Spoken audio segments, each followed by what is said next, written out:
Амансыздар ма? Атырау дейді. Атырауға сәлем Алматыдан. Даусым шығарып қояйын.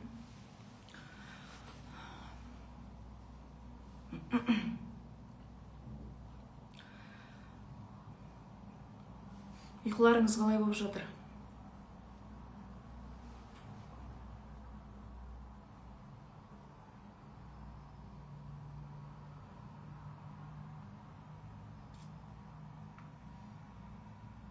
Сарыағашқа, Меркіге сәлем. Әйгерім қалғалай. Уқты, Стамбулдан кіріп жатыр. Нүкістен сәлем дейді. Атырауға барамыз бұйырса. Август айында. Шымкентке 06:06 сол уақыт.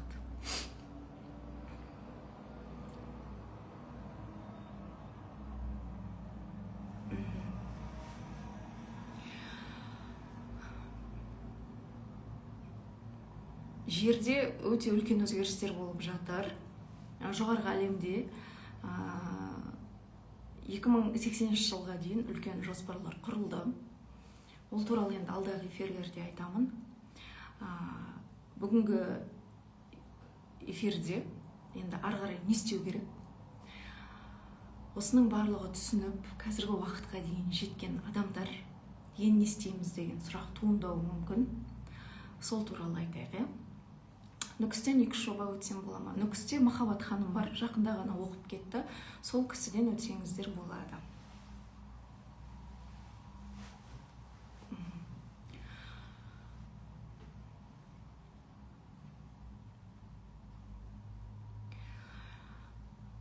Бірінші жолдама айтайын. Жер мен көктің космостық денелердің бірігуі жерде басталып кетті. Жер бұрынғы осінен қарағанда қазір 180 есе тез айналуда. Және уақыт 2 есе қысқарды. Ол әлде қысқара береді.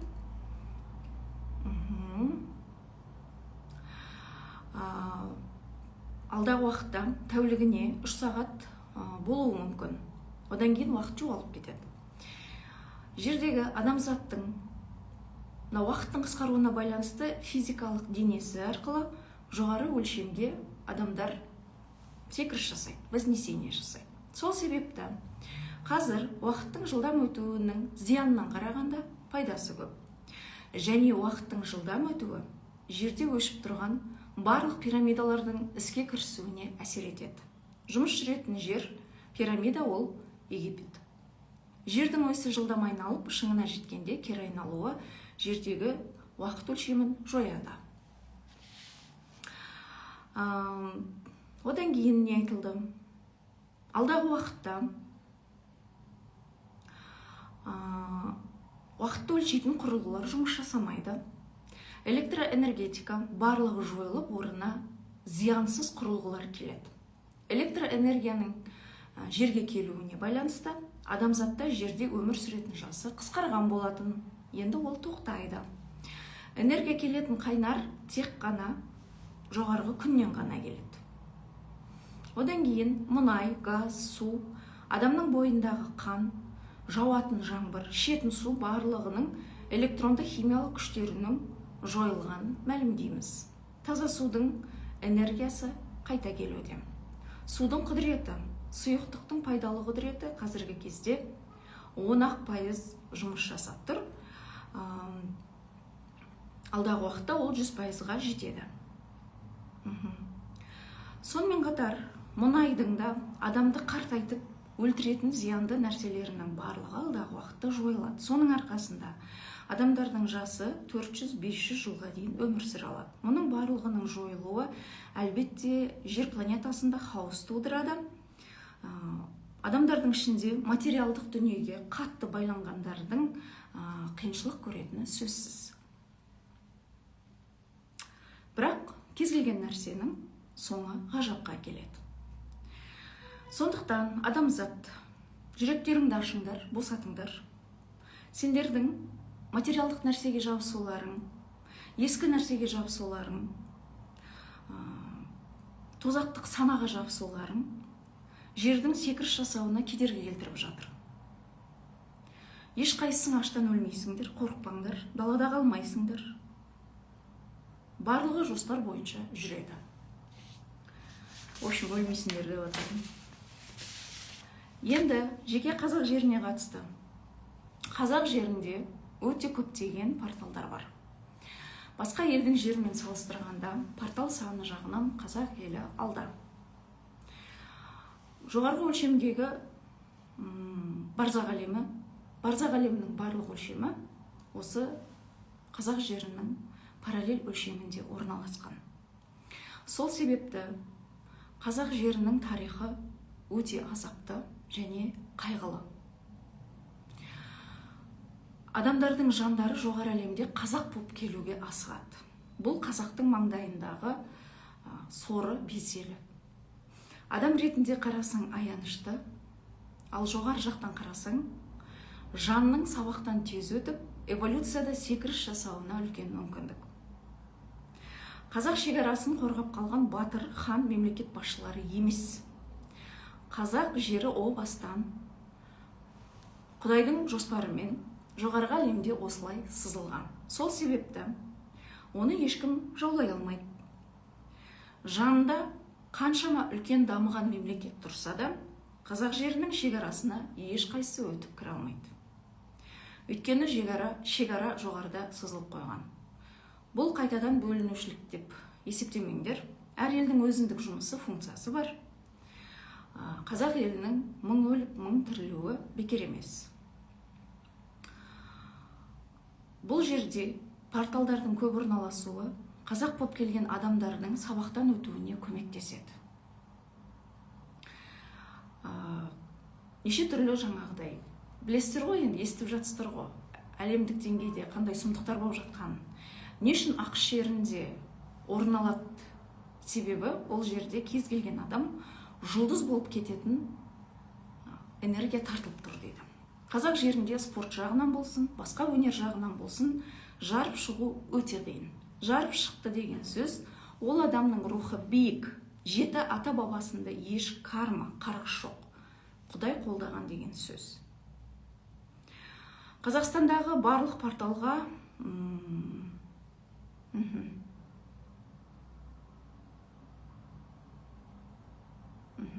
алдағы уақытта Қазақстандағы барлық порталдарға энергетикалық тұрғыда қорған қойылады және қойылуда. Одан кейін басқа жерлерге байланысты нәрселер, енді ол Кайлас, білесіздер, адам аяғы баспаған, бұған дейін 3-ші өлшемде. Бұл таудан энергияның қатты кетуі тоқтатылды. Жердің деңгейі Кайластың деңгейіне көтере алатындай дәрежеге жетті дейді. Бара берсек болады екен. Атлант мұхитының астында неше түрлі бомбалар судың астында жасырылған, олардың көзін құртамыз. Тағы да ақпарат беріледі. Африка жері гүлденеді. Жапонияның солтүстігі жойылады.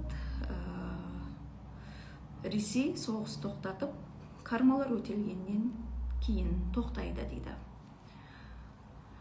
Жердегі бірнеше аралдар жоқ болады, орнына бірнеше арал пайда болады, жаңа арал, жаңа өсімдік, жаңа энергия пайда болады. Адамдар солармен қоректенеді. Құнары көп болғандықтан адамдардың қарны ашпайды және өте жеңіл болады. Барлық мұхиттың астында жаңа арал пайда болады. Жердегі өлі судың бәрі ауысады. Суды ішкен адамның өзі ассыз жүре береді. Балалардың ДНК-сы оянғанда кезіндегі Лемурия, Атлантидада жасап қойған нәрселер ДНК-ларында сақталған.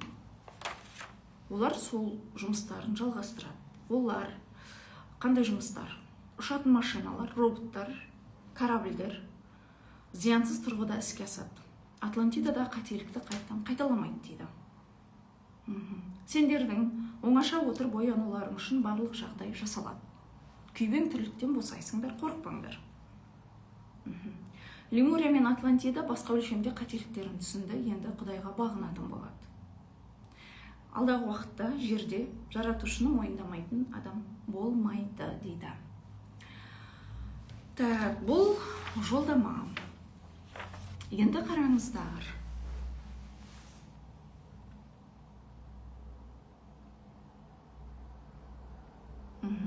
эфир сақталады.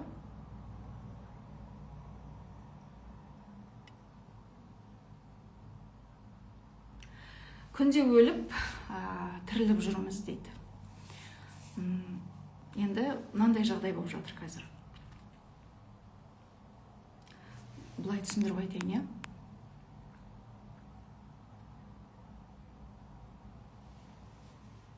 Бұл примерно қанша жылдан соң болады дейді. Жалпы процестер өте жылдан болып жатыр. Нәзік әлемде тонкий қабатта бірінші орын алады, екінші жерде ол қайталанады. Енді қазір біз мемлекет кармасына кірдік. Наурыздан кейін бүкіл мемлекеттердің арасында үлкен өзгерістер болады. Ескі матрицаның мемлекетпен байланысты ұстап тұрған порталдардың барлығы дерлік жабылады. Үлкен жұмыстар жүріп жатыр. Бұл бір. Оны өздеріңіз бақылайсыздар. Екіншіден, жерде үркерліктердің жұмысы аяқталды. Қашан сіз айтқанда ештеме уайымдамай өмір сүреді екенбіз. Сіз өзіңізге рұқсат берген кезде уайымдамай өмір сүре аласыз. Так, пока комментарийді өшірейін.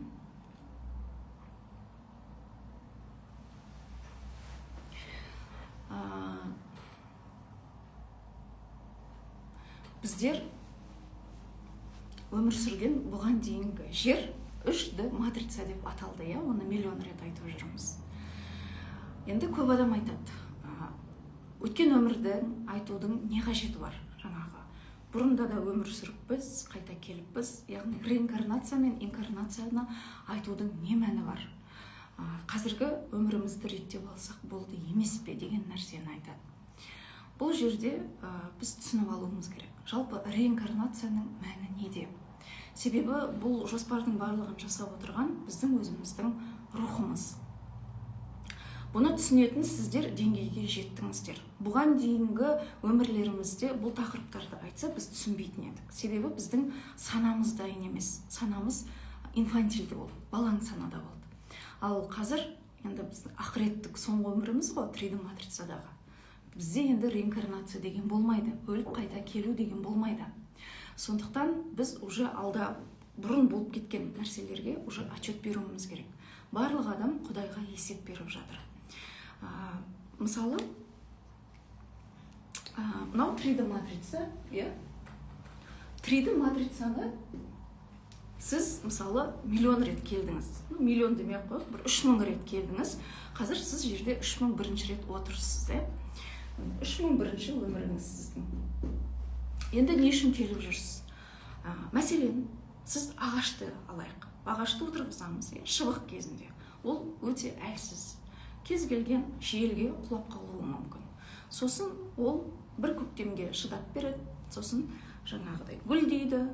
Гүлдегеннен кейін қайтадан күз келеді, жапырағы түседі, қыс болады, тамырын жаймен жая береді. Сөйтіп, әр көктем сайын ол өсе береді. Жыл мезгілі сайын, әр жыл сайын. Бара-бара ол үлкен бәйтерекке айналады. Үлкен бәйтерек болған кезде оның тамыры тереңге жаяды. Үлкен тамыры тереңге кетеді. Міне, үлкен бәйтерек болды жаңағы біздің шыбығымыз. Сіздер де сондай болып тұрсыздар. 3D матрица деген жердің программасына сіз адам ата Хауа кезінде жаңадан бірінші рет жерге түскен кезде сіз шыбық болдыңыз. Сөйтіп, жерге келіп, әртүрлі құбылу заңы бойынша ғалымның опыттан өттіңіз. Сөйттіңіз да, қазір сіз тамырын тереңге жайған үлкен бәйтерек болып тұрсыз. Бұның барлығын сіз түсінесіз қазір. Барлығын түсінесіз, сіздің бұл білімнің бәрі міне ішіңізде, міне омыртқа бойыңызда тұр. Просто сіз жерде ұмытып тұрсыз, қазір сіз бұны есіңізге алып жатырсыз. Тамырын тереңге жайған үлкен мінекей бәйтерек болып тұрсыз. Бұған дейін біз 2020 22 жылдан кейін басталды ғой бұл тақырыпқа кіруіміз. Коронавирустан кейін ғой. Коронавирус кезінде уже уақыты келді, жер үлкен скачок жасады. И барымызды мынау 3D матрицадағы күйбең тірліктен тоқтатып тастады. 2020-ға дейін біздің өміріміз тыныш болды. Көз алдыңызға елестететін болсаңыз. Себебі біз матрицада өмір сүрдік. Жазылып қойған шаблон бойынша өмір сүру өте оңай. Ештеңке ойламайсың. И рас бізді уже ақырындап бұлай өмір сүрудің дұрыс емес екенін түсіне бастадық. Біздің жанымыз ояна бастады. Жанталасқан тірліктің барын Құдай тоқтатып тастады ғой. Одан кейін 2022-ден кейін біз уже зерттей бастадық. Бізде трансформация кетті. Жеке қазақ елін айтып отырмын. Қазақ елінің уақыты сол кезге келді. Ал шетелдіктерде бұл тақырып 1950 жылы көтерілген болатын.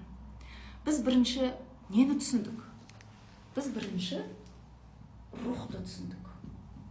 Рух орысша дух дейді. Құранда да айтады ғой. Құдайдан сансыз жап-жарық рухтар бөлінеді дейді. Рух ол деген біздің өзіміз, Құдайдан бөлініп шыққан бөлшегіміз. И ол бәрін біледі. Қазіргі сіз, мысалы бағана біреуіңіз айтып жатсыз ғой, қашан еркін өмір сүреміз, қашан қиындықтан шығамыз деп тұрсыз. И сіздің қазіргі тағдырыңыздың сценарийінің авторы өзіңіздің рухыңыз. И рухыңызға қызық жердегі бүкіл сценарийді жазу. Содан ол жазған сценарийінде опыттан өткісі келеді. Сөйтіп тән таңдайды да жаңағы жан арқылы жерге түседі. И біз жерге мінеке сансыз рет 3D матрицада келу арқылы сана деңгейінде біз қазіргі деңгейге жетіп отырмыз. Қазір сіз тамырын тереңге жайған бәйтерек болдыңыз. 2022-ден кейін уже бәрімізде ояну процесі басталды. Жерге қайта-қайта келе беретінімізді түсіндік. Өлімнің жоқ екенін түсіндік. Адам өлгеннен кейін просто киімін шешіп, тура осындай өлшемге өтетінін түсіндік. Ол өлшемде жаңағы әрі жоғары қарай өтетін есіктері бар екенін білдік. Дінде қатты қорқытатындай жаңағыдай тозақтың жоқ екенін түсіндік. И бізде жаймен сұрақтарымызға жауап алына бастады. Пазлдар орын-орнына қойыла бастады. Логикамыз сенбей тұр, бұның бәрі өтірік сияқты деп. Бірақ мына жанымыз осы тақырып жаныма жақын деген нәрселерден уже ләззат ала бастады. Зерттей бастадық. Уақыт өте келе біздің ішіміздегі жаңағы кішкентай дракончиктер ояна бастады. Елге ақыл айта бастады. Жаңағы дін жолында жүргендер адасып жүрген сияқты болып, кішкене біреудің границасына кіріп кету деген нәрсе көп болды. Одан өткеннен кейін барып біз эмоциямыздың жаңағы өлшеміне өттік. Білесіздер, мына жерде проекттен өткендер, осы тақырыпты 4-5 жылдан бері зерттеп келе жатқандар білесіздер. И біз жаңағы эмоционалды тұрғыда өзімізді тани бастадық. 2020 жылға дейін бізде жан, эмоция деген нәрселер өшіп келген болса, или дисбаланс болып келсе, біз ақырындап эмоциямызды тани бастадық. Ашу көтеріледі, ішімізде тұншыққан сезімнің барлығы бұрқ ете қалды. Біресе қуанамыз, біресе жаңағыдай түйе болып, біресе бие болып сөйтіп жүретін болдық. Одан кейін нені түсіндік? Біз жанымызды түсіне бастадық. Оған дейін біздің жан қалауымыз түрмеде отырған, өшіп тұрғанын түсіндік. Істеп жүрген жұмысым менің жанымның қалауы емес. Мына өмір салтым менің жанымның қалауы емес дегенді түсіндік. Рухтан кейін біз душаны, жанды түсіндік. Сосын сіздерге көмекке неше түрлі жоғарғы әлемнен техникалар бере бастады. Әр адамның келісімі әртүрлі жоғарғы әлемде. Біреуіңіз бір нумерологпен келісіммен келуіңіз мүмкін. Біреуіңізде бір психологпен, біреулерде бізбен, мысалы жоба X-ке келеді. И барлық адамдар жаңа дәуірдің келгенін, мына 3D матрицаның аяқталғанын түсіндіру үшін жоғарғы әлемде жаңағы барлығына естіртті ғой, білесіздер ғой, үлкен шум арқылы. Одан кейін тарихи тұлғалардың тарихын бізге жазғызу арқылы өткен өмірдің бар екенін, реинкарнацияның болатынын қазақтарға сендірді, былайша айтқанда. Сізді 3D матрицада сіздің шамаңыз жетпейтін, тонкий қабатта ұстап тұрған, бүйтіп жаныңызды бүйтіп ұстап тұрған нәрселерді жаймен босата бастады. Жоба X-тен өткен адамдарға келейік, мысалы, эфирді көріп отырған шығар. Мысалы, бір адам келеді, өзі толық. Ол қыз диета ұстайды, неше түрлі жаңағы арықтататын дәрі ішеді, былайша айтқанда. Ештеңе көмектеспейді.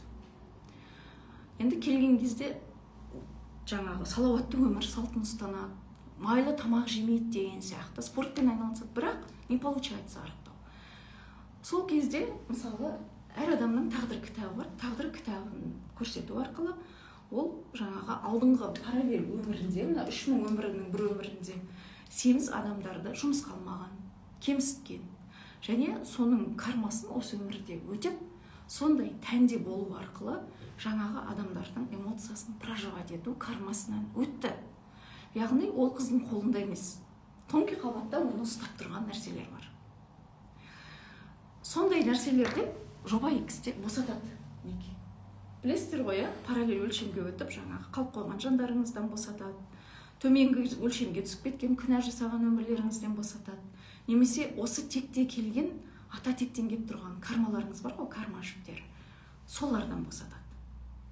Мысалы, бір кісі айтады, мен жаңағы дәрігерге сенбеймін дейді да. Дәрігерге мүлдем сенбеймін.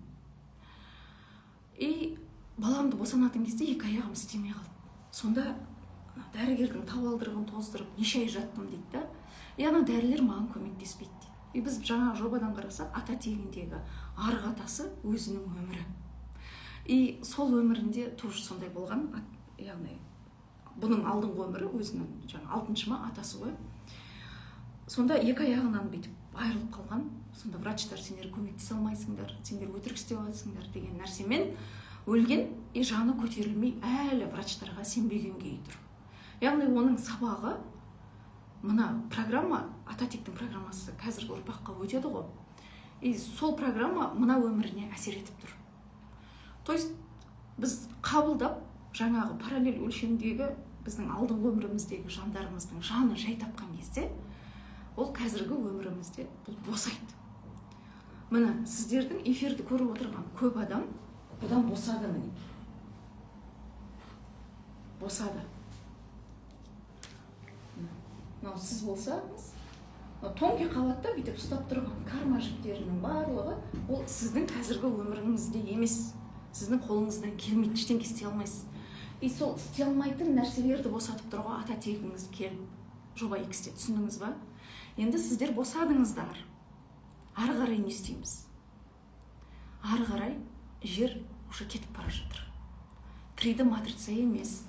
Жер уже 5-тіде тұр қазір. Мына. Жер 5-ке өтті. 5-ті. И сіз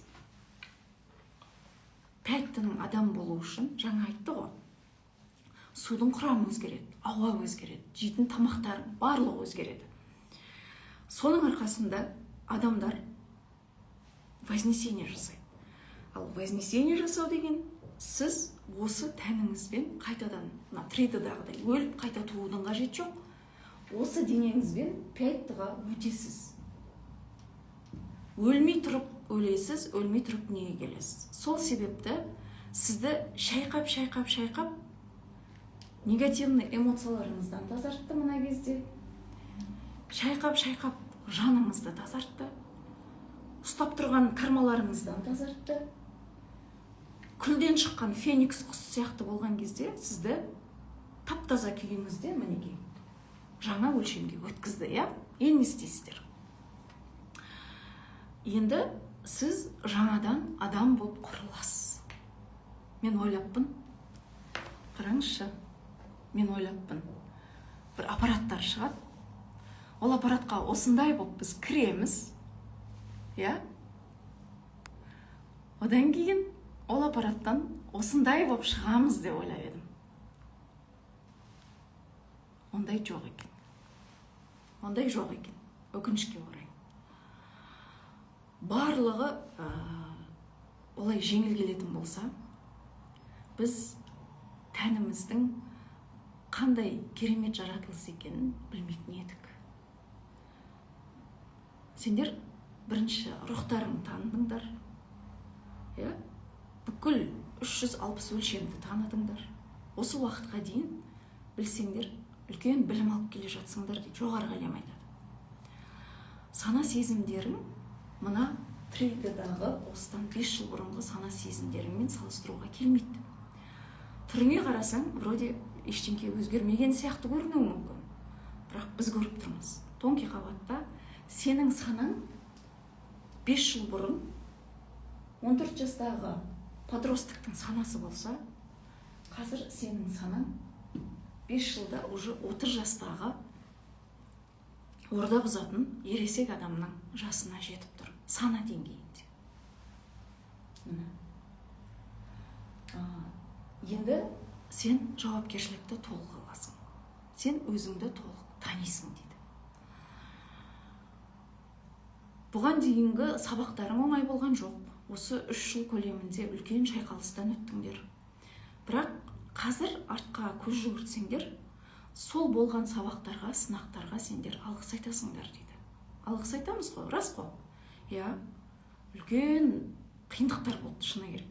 Себебі біз біз міне таудың жоғары жағына шығып келе жатырмыз. Тауға шығу, биікке шығу әмәнда оңай болмаған, қиын. Ал бірақ сен биікке шыдап беріп шықсаң, биікте бәрі көрінеді, анық көрінеді. Саған ешқандай қасиеттің, көріпкелдіктің қажеті жоқ. Сен биікке шыққан кезде сен ғалам заңын түсініп тұрасың. Әр елдің конституциясы бар, ғаламның да өзінің заңы бар ғой. Сен ғалам заңын бұзбайсың, түсініп тұрасың. Бірақ мына биікке шығу үшін жол жүру керек. Көбі мына орта жолға жеткен кезде артқа кетіп қалады. Не үшін? Себебі мына 3D матрицада бізді қорқынышпен ұстады. Қорқыныш всегда артқа тартып кетеді. Биікке шығып жатасың да, сәл қорқынышпен күдік қосылды ма, бітті, артқа домалап кетесің. Қайтадан шығасың, қайтадан домалайсың. Адамдардың көбі міне орта жолда келе жатыр. Биікке шығып тұрған адамдар өте санаулы. Сондықтан орта жолға жеттіңіздер, артқа домаламаңыздар. Ал артқа түсу жеңіл, биікке шығу оңай емес. Енді 3D матрица ол былайша айтқанда кәдімгі адамның санасы балаң санада болған өлшем ғой, инфантильді санада болған. Просто әрекетіміздің өзін алайықшы. Мысалы, адамды ұрмау керек. Бірақ біз ұрамыз да. Өзің сияқты ол да бір Құдайдың жаратылысы, бірақ біз оны ұрамыз. Ана кішкентай баланы төмпеш деп атады ғой. Сол сияқты. Немесе кішкентай бала садикке келгенде қолына жаңадан қуыршақ, ойыншық алып келсе, екінші бала ананы ұрып, пока ойыншығын сындырып, қиратып, ананы жылатпайынша қоймайды. Біз тура осындай әрекет етеміз. Біреу биікке шығып бара жатса, біреу бір жетістікке жетіп жатса, аяғынан шалғанша итін шығарып жібереміз. Немесе отырып алып магия жасаймыз, қарғаймыз. Кішкентай баланың ісі ма? Сондай. Ал енді келесі қызықты қараңыз. Мен өзім оны байқамаған ғой. Қазір бізде физически тәнге көңіл бөлетін этаптың есігі ашылды. Кәдімгі этап тұр, бірақ жерде біз өзіміз әрекет етуіміз керек. Енді ешқандай ғажайып жоқ, жаңағыдай аппаратқа кіріп әдемі болып шығатын. Керек адамды жоғарғы әлем өздері кездестіріп жатыр.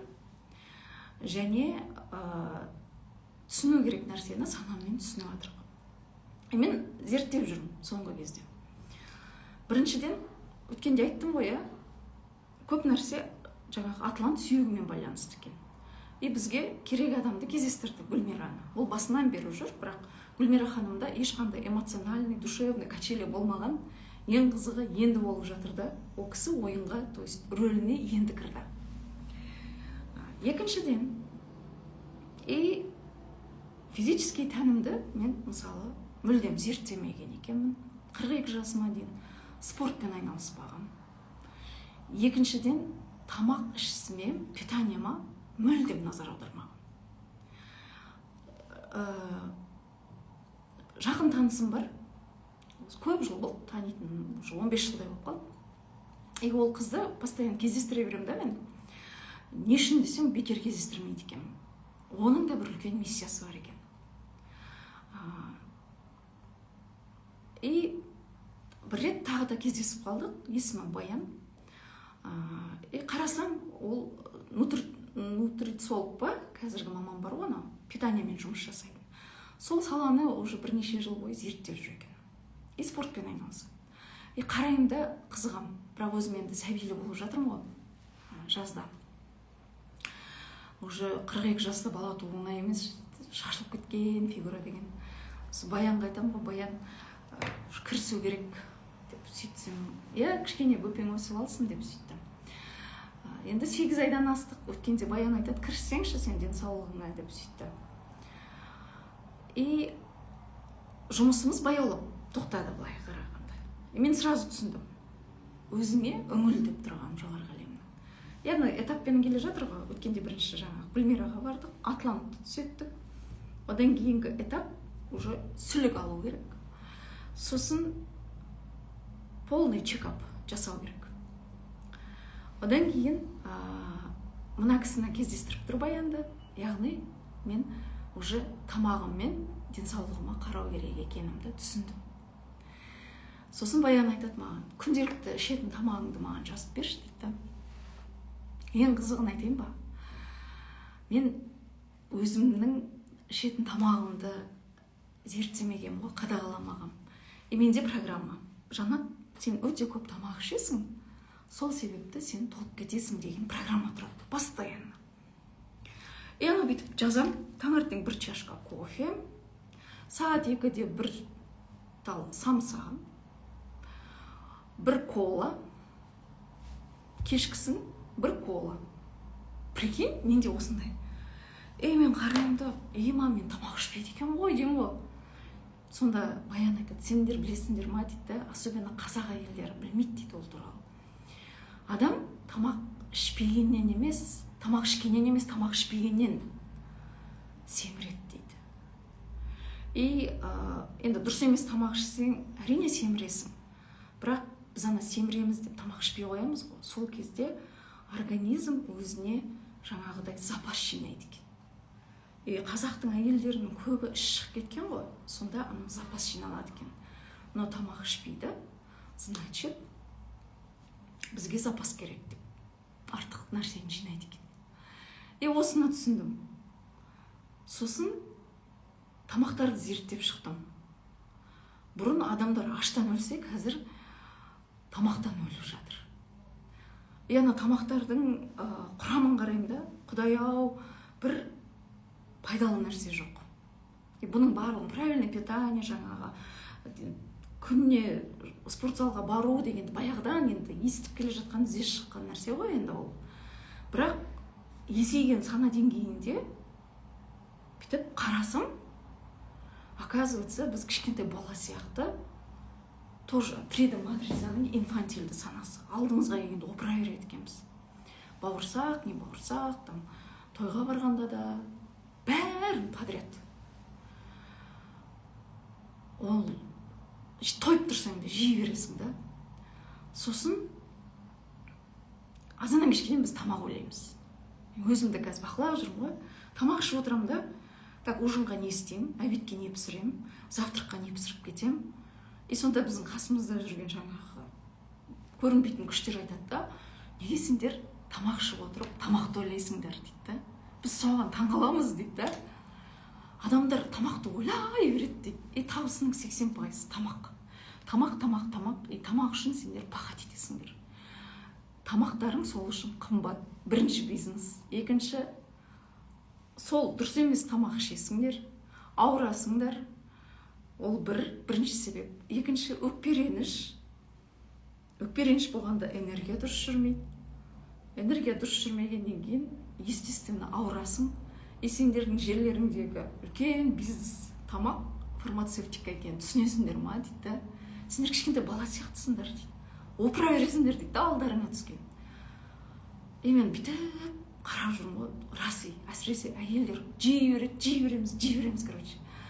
Магазинге барсақ, ана тәттіге үсті қаласың ғой.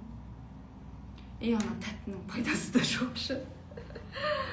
Мен айтамын ғой, сендер ауылдағы келіннің өмірін көрсеңдер деймін. Байғұс таңертең ерте тұрады, сиыр сауады, таңертең бәрінің шайын береді. Шайын беріп, ол жерде ешқандай условия жоқ. Оның ыдыстың бәрін қолмен жуып шыққанша әбет болады, әбет дайындау керек. Жаңағы топырлаған адамдардың тамағын беру керек. Одан кейін бесін шайы бар қазақтың міндетті түрде. Одан кейін ауылда келімді, кетімді адамы бар. Одан кейін ужинға дайындаласың. Сөйтіп жүргенде түнгі 10 болады. Балаларың улап-шулап жүрген кезде сөйтеді. Ертеңгі нәрсең бар. Тек қана ұйықтауға шығады ғой ана келін. То есть 3D матрица тоже 3D матрицаның ловушкасы ғой, біз тамаққа тығып тастаған. Титтей нәрсе жесе де негізі біздің асқазанымыз тояды. Біз былшылдатып отырып 3 мезгіл, 4 мезгіл байқасаңыздар тамақ істей береміз, нанның жартысы көгереді, итке де бересің, ысырап та былайша айтқанда. Тойыңда сол, тамақ көп, даже өлген адамның дастарханының өзін ысырап қылып жібергенбіз. Оны былшылдатып пакетке салып болады. Барғанша ашып кетеді. Қазіргі альфа балалар ол апасының толтырып алып келген нәрсесін жемейді де. Ана баланың психосоматикасын құртып жатыр. Біздің апаларымыз, мамаларымыз аштықтың заманынан сол программаны көрген адамдар. Заман тыныш, барлық заманда өмір сүрсек те қазір пакетке бәрін тығады, үйге алып келеді. Ана бала оны жемейді де. Ол балада программа қалыптасып жатыр. Барған жерде толтырып тамақ алып келу керек деген нәрсе. Дұрыс емес те, бәрі дұрыс емес. Енді ескі нәрсені сынауға қақымыз жоқ шығар, содан өтуіміз керек болды ғой, енді қазіргі деңгейге жету үшін. Бірақ бір орында отыра бермеуіміз керек та, біз уже басқа өлшемге өтіп жатырық қой. Құдай-ау, ана шетелдіктер уже Марста қала саламыз деп жатыр. Дамуымыз керек. Бізге мүмкіндіктің бәрін беріп жатыр мінекей. Ақпараттың бәрін беріп жатыр. Ғалам кітапханасынан ақпараттар беріп жатыр, техникалар беріп жатыр. Мына жақта эфирге тегін ақпараттарды айтып отырмыз. Кімге бару керек, қалай жұмыс істеу керек айтып жатырмыз. Беретін кітаптар бар. Диана, Жазира аяқта қаншама жұмыс жасап жатыр. Барлығын беріп жатыр. Осыны пайдаланайық. Кішкене керегімізді алып алға қарай жылжиық. Мен бағана Баянға айтып жатырмын. Баян, мына қазақтың әйелдеріне көмек керек, говорю. Молодец, қыздар. Әйтеуір неше түрлі удар болса да қалмай 2-3 жылдан бері бізді тыңдап, қанша бізге негатив айтса да артқа шегінбей келе жатыр. Молодец, қыздар. Мына рухын, жанын таныдық. Біз рухымыз таныдық, жанымыз таныдық. Енді тәндеріңді таныңдар деп жатыр. Кеше үлкен ғаламда жиналыс болды. Адамзат тәнін танитын өлшемге кірді. 2026 жылы сендерге тән танитын, тәнмен жұмыс жасайтын жыл болады. Осыған дейін 2023, 2024, 2025 шайқалып кеткен қыз-келіншектер бар ғой, проекттен өткен, осының бәрін түсініп, оқыған, тоқыған, уже түсінген қыздар бар ғой.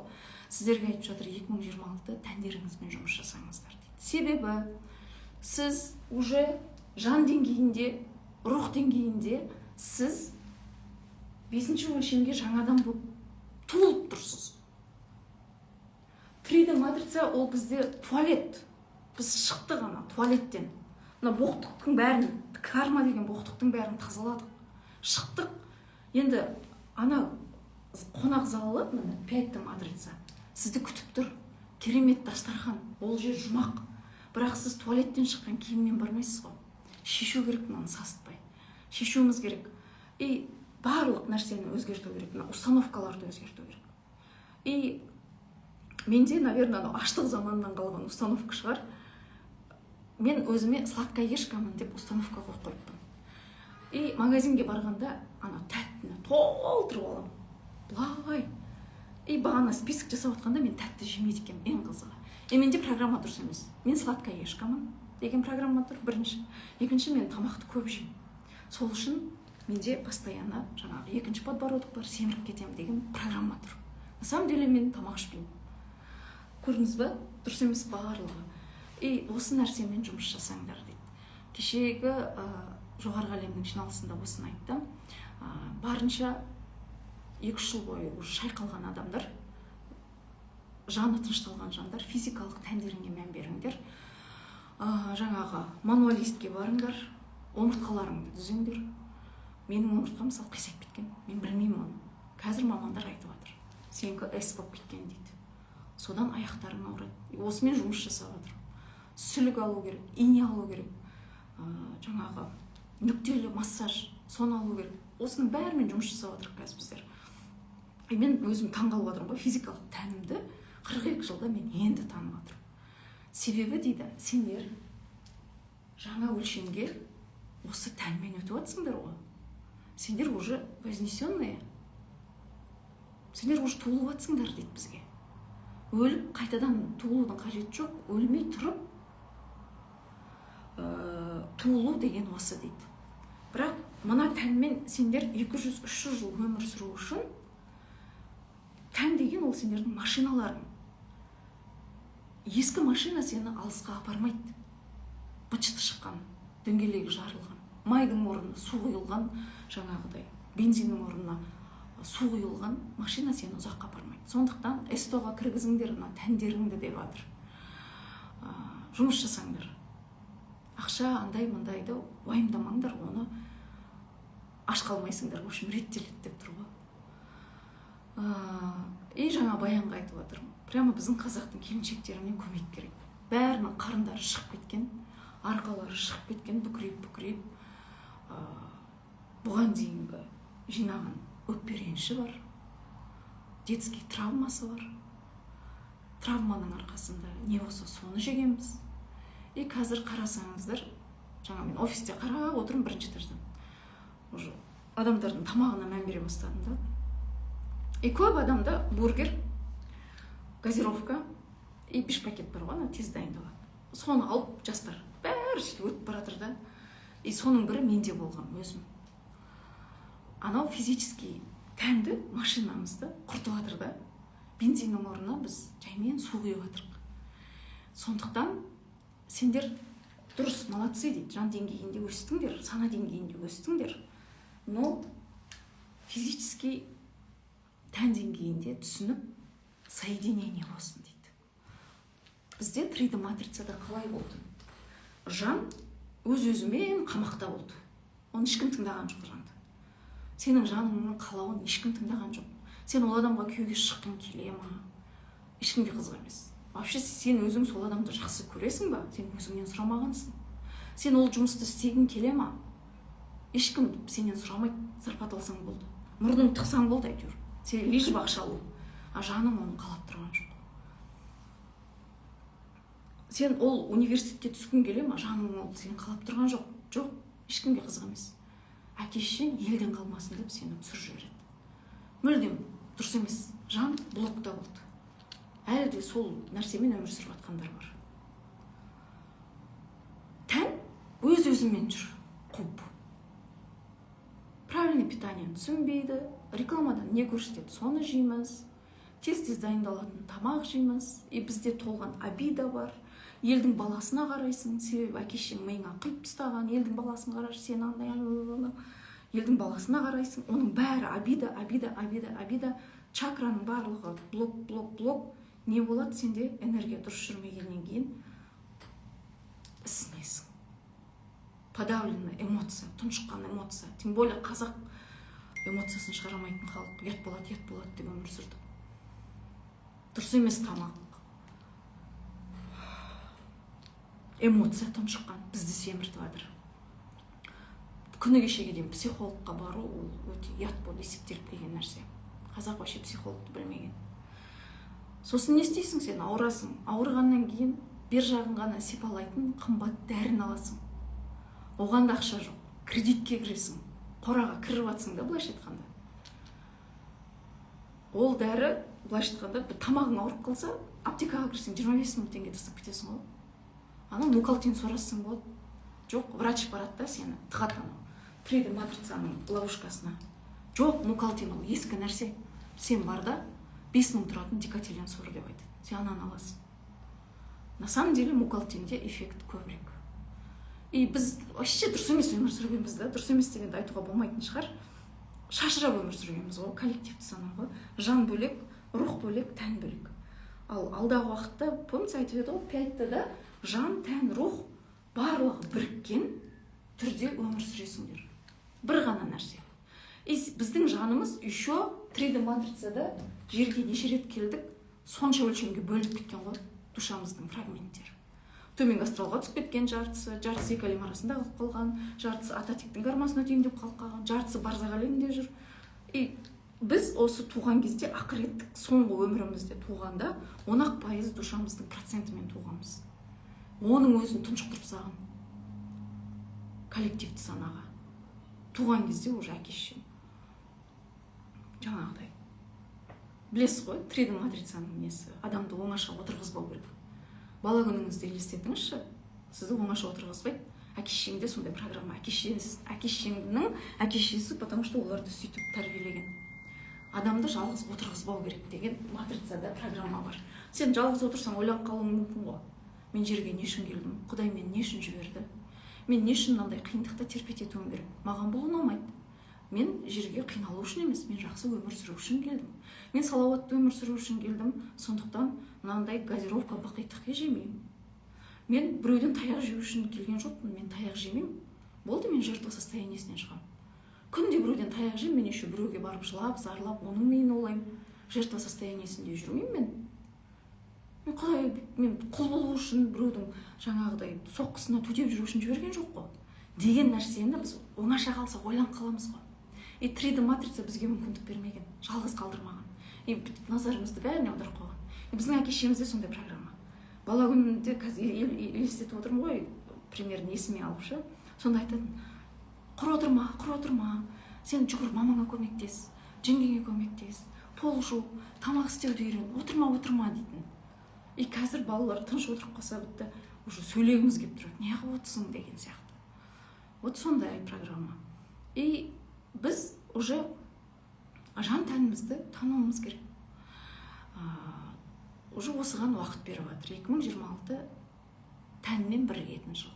Сосын қыз-келіншектер осының барлығынан өткен, сіздердің құлақтарыңызға алтын сырға, сіздерде эмоция тағы көтерілуі мүмкін. Потому что біздің өзімізде болып жатыр. Неге? Кеше сұрадық. Менде де эмоция бар. Қазір уже бұрын біреу бірдеңе десе үндемей қоя салатым. Қазір біреу бірдеңе дей ма, айта салам. Негізі сенде осындай, осылай. Болды, мен өзімде ұстамаймын деймін. Ренжіме бірақ деймін. Как есть, мен саған айттым деймін. Неге ондай деп сұрап жатырық қой, сонда айтады. Сендер дейді, жаңадан өмірге келіп жатсыңдар. Қазіргі жанаттың душасы, теласы, рухына уже өлгеннен кейін адам отчет береді ғой. Білесіз ғой, дінді зерттесеңіз, адам өлгеннен кейін аралық мекенде болғанда сұрақ жауап алынады дейді ғой. Сізде тән жаныңыздан рухыңыз сұрақ алып жатыр, сұрақ жауап алып жатыр дейді. И біз бұған дейін өзімізді танып келдік қой жаңағыдай. Рухымызды таныдық, жанымызды таныдық. И өткен өмірден қалып қойған эмоцияларды проживать еттік қой, қыздар. И біздің тәнімізде осы өмірден қалып қойған эмоциялар бар. И мысалы, сізге қасыңыздағы адам постоянно атака жасап келді. Сіз үндеген жоқсыз. Қойшы ладно дейсің, Себебі рухыңыз ұстап келді. Потому что сіз ол атакаға ответ берсеңіз, қайтадан кармаға кіріп кететін едіңіз. Кармаға кірмес үшін сізді үндемей ұстап келді. Үндемей ұстап келді, бірақ мына физический тән, оказывается, бәрін есінде сақтап қалады екен. Мен физический тән туралы көп нәрсе айта алмаймын, себебі мен бұл сфераға енді келдім. Енді зерттеймін мен тәнімді. Тән рухына отчет беріп жатыр дейді. Мысалы, мен қазір 42 жастамын, и рухым менен есеп алып жатыр. Жанат, мінекей сен 42 жыл өмір сүрдің, сен осы тәніңмен қайтадан 5-да уже туылып жатсың. 42 жасыңа дейін мына тәнің не нәрсе, қандай блокты сақтады, кімге обиданы сақтады, тәннің қақысы болады шығар дейді. И сол нәрсе шығады сіздерден. Осыған дайын болыңыздар. Мысалы, жаңағы мамаңызды осыған дейін уже карма деңгейінде қабылдап, рух деңгейінде қабылдап, өткен өмірдің бәрін біліп қабылдап келсеңіз, осы өмірге дейін, 30 жасыңызға дейін, 40 жасыңызға дейін мамаңызға сақтап қалған обидалар бар ғой. Сіз оны ұмытып кеттіңіз, но физический тәнде қалып қалуы мүмкін да. И физический тәннен сол шығады деп жатыр. Сондықтан экологично тағы проживать ету керек. Экологично проживать етуді уже түсініп қалдыңыздар. Тура жобадан кейін қандай шайқалыс болды, и сол нәрсе болуы мүмкін. Мүмкін ол. Себебі бәрінде емес, өйткені араларыңызда қатты бір жаңағы блог жоқ, ешкімге қатты ренжімеген адамдар бар ғой, оларға не касается. Но осы өміріне дейін, трансформацияға дейін көп адамға ренжіп, ішінде сақтап, кейін осы трансформация болғаннан кейін уже түсініп, кешірген адамдардың физический тәндері уже рухқа отчет беретін кезде ана нәрселер уже шығады. Ол даже денеңізде бөртпе болып шығуы мүмкін, білмеймін, біреуде жаңағы сыздауық болып шығуы мүмкін, біреуде эмоция болып шығуы мүмкін. Енді әркімде әрқалай. Не прям вибрация қатты болып тұр, эфирде. Осы нәрсемен, в общем, сіздерге айтып жатқан ақпаратым сол. 2026-да бізде енді тәнмен жұмыс жүреді. И жаңағы баянға айтып жатырмын, қыз келіншектер, менің оқырмандарым осы тақырыптарды өте жақсы түсінеді. Енді кәдімгідей бізге дұрыс тамақтану саласы, жаттығу саласы, сөздің шыны керек не ғой? Бірінші класс сияқты ғой біз үшін зерттелмеген тақырып. Марафон өткізіп, басымызды қосып, жаңағы тамақты қалай дайындау керек, аз ішкеннен наоборот семіресің деп айтып жатсың, ол қалай, жалпы правильный питаниені қалай таңдауымыз керек, калорияны қалай есептеуіміз керек деген нәрсені кәдімгідей бүйтіп эфир жасап, бізді жинап өткіз деп жатырмын да. Себебі біздің қыз келіншектерге көмек өте керек, және бізге керек адамды жоғарғы әлемде кездестіріп жатыр. Ол үшін көп-көп рахмет. Так, мысалы былай ғой, қазір мен спорт залға кіремін да, кірген кезде өте қиын маған. Себебі менде мүлде опыт жоқ. Анау тренажерларды қалай занимация ету керек. И оны даже көтерген кезде, жүрген кезде маған қиын. И мен жаңағы үйретіп жатқан адамды жек көріп кетемін да ана жерде. Бірақ мен білем да санаммен. Мен өйтіп занимация ете берсем, мен тәніме керісінше көмек беріп жатырмын. И менде жаңағы өмірімнің ұзаруына мен көмек беремін да бұл жерде. Бірақ маған қиын одан өтіп. Тауға шыққан сияқты ғой. Сол сияқты трансформация болған кезде, адам осындай духовный әлемге кіріп жатқан кезде, жанын тыңдап жатқан кезде тоже қиын. Мысалы, тауға шығып келе жатқан сияқты. Сіз енді ескі қабықтарыңызды шешіп жатсыз ғой. Ол ескіден шығу өте қиын, ана қорқыныштан шығу өте қиын. Трансформация кезінде тоже сондай тренажерный залға кірген сияқты өте қиын нәрселер болады. Бірақ оның түбі сізде жақсы нәрсе болу үшін. Бізді жек көріп кетуіңіз мүмкін, бізді қарғауыңыз мүмкін. Бірақ түбі сізде бәрі жақсы болады. Жаңағы тренажеркада қиналып отырып, соны ойлап отырмын да, духовный темаға кіріп жатқан адам тура осылай қиналады ғой. Бірақ түбі жақсы болады да, ол адам. Кәдімгі әулиелік деңгейге жетеді ғой. Араларыңызда бар әулиелік деңгейге жетіп жатқан жандар. И сіздерге жоғарғы әлемнің айтып жатқан нәрсесі осы. Енді физический тәндеріне көңіл бөліңдер. Алда өте үлкен ашылымдар болады. Сендер тәндеріңді танымайсыңдар. Даже өткенде Гүлмираға барғанда көріп жатырық қой. Біздің екі иығымыз екі түрлі, бетіміз екі түрлі, қисайып кеткен даже. Даже мән бермегенбіз. Омыртқамыздың қисайғанына мән бермегенбіз. Соның барлығын уже түзеп, рухпен бірігіп, сендер жаңадан болып, жаңағы күлден шыққан феникс сияқты болғанда, идеальный болуың керек қой. вознесение жасайтын тело осы. Вот солай. Ұйықтап тыңдап отырмын дейді. Мынау біздің мына сурет жоқ қазір. Мына тонкий қабатымыз, бізде аура қабаттары бар ғой. И аура қабаттарына біздің қорқынышымыз, негативіміз, елдің жаңағы көзі, сөзі, қарғысы, дуасы, бірдеңе шірдеңе дегеннің барлығын мына эфирный қабат жинай береді. И эфирный қабаттағы нәрселер осы жаңағы эфир болып жатқан кезде, тазаланған кезде адам ұйықтап кетеді. И көп адамның қазіргі уақытта ұйықтап жатқаны тонкий қабатта тәндерінде чистка жүріп жатыр. Ал уже 2026-ға өтіп жатқан адамдар бар ғой, сана деңгейінде, тән деңгейінде, оларда ұйқы азайып кетті. Байқайсыздар ма? Күніне бір 2-3 сағат ұйықтап жүрміз. И ұйқы келмейді. Себебі жүктелулер тәнге жүктеліп жатыр дейді.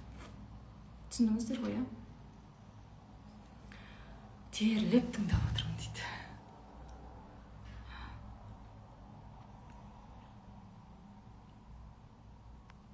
Жетпістегі адамдарда да солай ма дейді. Динапай, мен енді оны білмеймін. Ол әр адамның өзінің рухы бар, тәлімгері бар, ата тегі бар, өзінің жаны бар. Жетпістегі адам, самый главный, ол мына 3D-дағы сабақтарын жабуды басты миссия қояды. Содан кейін бар, бұл сабағын жапқаннан кейін бар, ары қарай душаға таңдау беріледі. Физически тәнді қарайды. Так, 5-да ары қарай 200 жыл өмір сүруге жарай ма? Жөндеуге келе ма мына машина? Әлде қайтадан туылу керек па деген нәрселер жүреді. Егер физически тән жарайтын керемет болып жатса, неге өтпеске? Оны бірақ таңдау жасайтын әр адамның өзінің жоғарғы әлемдегі жаны, тәні, рухы. Сондықтан біреудің границасына мен кіріп ештеңке айта алмаймын. Вот солай.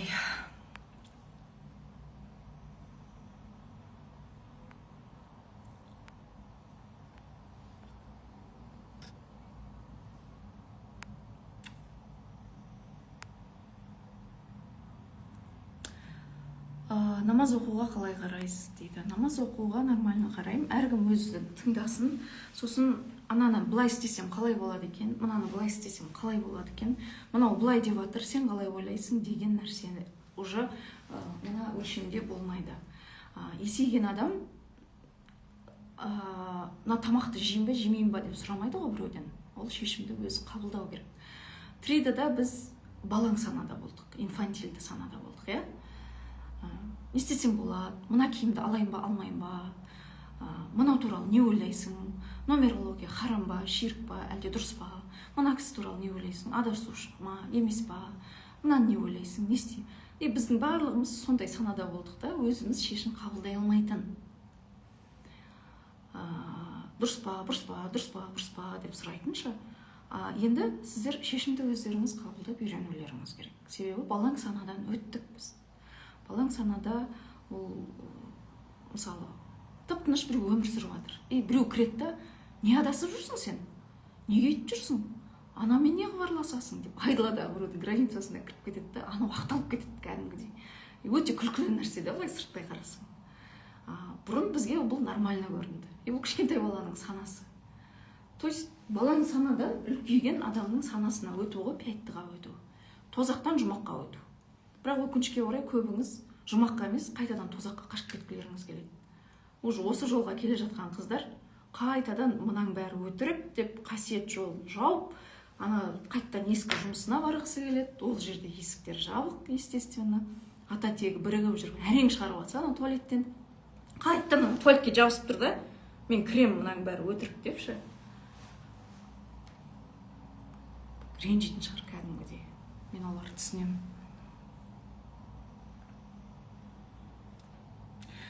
Екі 2026 жыл дүниеге келетін сәбилер жайлы айтыңызшы. 2026 жылы дүниеге келетін сәбилер, олар уже тектегі вознесенный әулие душалар. Оларда карма деген болмайды. Карманы тоқтататын сіздер ғой. Ата тектің ауыр программасын тоқтататын беби бумерлер, ең соңғы ұрпақ, олар зумерлар. яғни 80-ші жылға дейінгі X ұрпақ, одан кейін біздер кетеміз, миллениалдар, одан кейін зумерлар. Ата тектің кармасын сіздер тоқтатасыздар. Ата тек дегеніміз, мысалы, сіздің неңіз, мынау сіздің ата тегіңіз болса, айфонның ішінде программа болса, ата тектің программасы осы ғой. И сіздің балаңыз тоже келесі айфон болып тұрды, айфон 17 болып келді да, и оған мына ескі айфонның программасы құйылайын деп тұр. Бірақ сіз осы жерден тоқтатуыңыз керек. Сол үшін сіздерді оятып жатыр. Яғни ескі кітапты жапқызып жатқаны сол. Сіздер былайша айтқанда кеуделеріңізді оққа тосып тұрсыздар, ана балаға өтіп кетпес үшін. Себебі сіздердің балаларыңыз iPhone 17, ал ата тектің программасы Nokia-ның программасы. Аштық, қорлық, зорлық, қиындық көрген программаны жаңа дәуірдің балаларына құймауыңыз керек. Біз тоқтататын ұрпақпыз. Сондықтан сіздерді сілкілеп тұрып оятып жатыр. И басқа жол жоқ. Басқа жол жоқ уже. Қаласақ та қаламасақ та ғалам заңдылығы осы. Зерттеңіздер, тоқтамаңыздар. Бір орында қалып қалмаңыздар. Ғалам уже алға кетіп бара жатыр. 2080-ге дейін уже жоспар құрылып қойған. 2025-2026-та сіздердің вознесение жасаған осы тектегі әулиелі ата тектеріңіз уже жерге келіп жатыр. Оларды бета ұрпақ деп айтады. Жасанды интеллекттің құлағында ойнайтын балалар дейді. И бұлар өте керемет нәрселерді жасайтын балалар. Бірақ не жасайтынын көрсетпей тұр, біз санамыз көтермейтін сияқты. Пока санамыз көтеретін нәрсе осы. Тану, жалпы 3D-ні тану. Не үшін бұның барлығы болып жатыр? Не үшін жаныңыз сізді қысып жатыр? Не үшін оянуыңыз керек? Ғалам заңы, жалпы ғаламда не болып жатыр? Неге физикалық тәнімізді тануымыз керек? Неге эмоциямызды тануымыз керек? Неге жанымызды тануымыз керек? Жалпы бұның барлығы не үшін деген нәрсеге қазір жауап алдыңыздар. Жүрекпен түсінетін болсаңыздар, сіздер керемет уақытта өмір сүріп жатсыздар.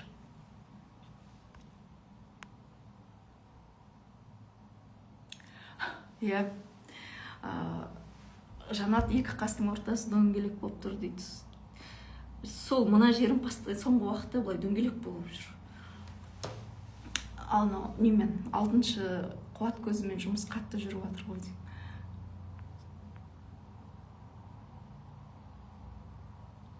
Жиырма жыл көп ауырып кеттік. Себебі неде? Себебі қуат көздері блокқа толып тұр. Іште ашу бар, жүректе обида бар, жүрек жабылған, реніш, біреуді кінәлау бар. Мен ғана кінәсізмін, қалғанның бәрі кінәлі деген нәрсе тұр. И сіздің жеріңіз жеп-жеңіл болып жоғары кетіп бара жатыр. Сіздің ішіңіздегі обида төмен тартып тұр, дисбаланс. И не істейді? Тән екі ортада қалып тұр. Жер былай кетіп бара жатыр, ішіңдегі обида былай тұр. Не істейді? Тән ауырады. Босатыңыз барлығын. Түсініңіз, тастаңыз ана детский травма, бірдеңе-шірдеңе деген ол ловушка. Балалық қана әкеме реніш, анама реніш, хат жазу, бірдеңе-шірдеңе дегеннің барлығы 3D-ның ловушкасы. Шығарыңыз, оның бәрін тастаңыз. Осының бәрін түсінген кезде ертең күні тез өтіп кетесіз ана ловушкадан.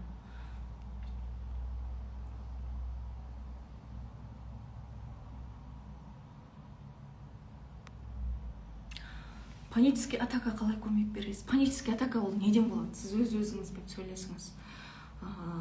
Неден қорқасыз? Не үшін қорқасыз? Кейбір адамдарда кармический болады. Кармический деген ол алдыңғы өмірмен байланысты. Алдыңғы 3D матрицадағы кітап жабылмай тұрады ғой. Сол кезде мысалы көз алдында баласы өліп қалған болса, біреулер өлтіріп кеткен болса, ана жаны сол жерде қалып қалады. Мысалы, көз алдында баласын өлтірді, иә? И өзінің басын шауып тастады. Бірақ жаны эмоционалдық тұрғыда сол жерде қатып қалды. Вселенныйда барлығы одновременно жүріп жатыр ғой. И мына кісі қазір реинкарнациямен жерге өмірге келді. И ол адамда подсознаниясында қорқыныш тұр. Так, мен қазір баламды бір жаққа жіберсем, машинаның астына түсіп қала ма? Біреу ұрлап кете ма? Біреу өлтіріп кете ма? И постоянно панический атака тұрады. Себебі ана нәрсесі қосылып тұрады. Енді бұдан кейін өткен өмірді қалай жоққа шығарасың? Өткен өмір жоқ болса, карма деген сөзді қайдан аласыңдар? күйеумен карма, ата текпен карма деген не деген сөз ғой? Өткен өмір жоқ болатын болса. Одан өткен өмір дегеніміз ол былай ғой, мысалы, жан мен рух, ол мысалы міне жанат, иә? Жанат 42 жаста. 42 жасына дейін мен өте көп киім кидім, иә? Киімдер кидім. Бірақ мен қандай киім кисем де ішіндегі жанат өзгермейді. Сол сияқты ғой, құбылу заңы дегеніміз, біздің тәніміз мына киім болған.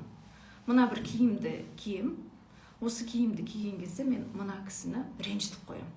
Келесі күні мен костюмымды тастаймын, көйлек киген кезде ол кісі маған қарсы келеді. Сен неғып олай істейсің? Келесі киімді кием, сол кезде мен оған жаңағыдай, сен неге бүйтесің деген сияқты нәрселер болады. Карма. Мынау біздің последний өмір болғаннан кейін өте ауыр кармаларды шешіп өтуіміз керек пе? Себебі ғалам заңы бойынша тірейдідағы бүлдіргеніңді реттейсің, өлтіргеніңді өмірге алып келесің, түйіндегеніңді пәйттіде шешесің. Міне, осындай нәрсемен біз мына жаққа өтеміз.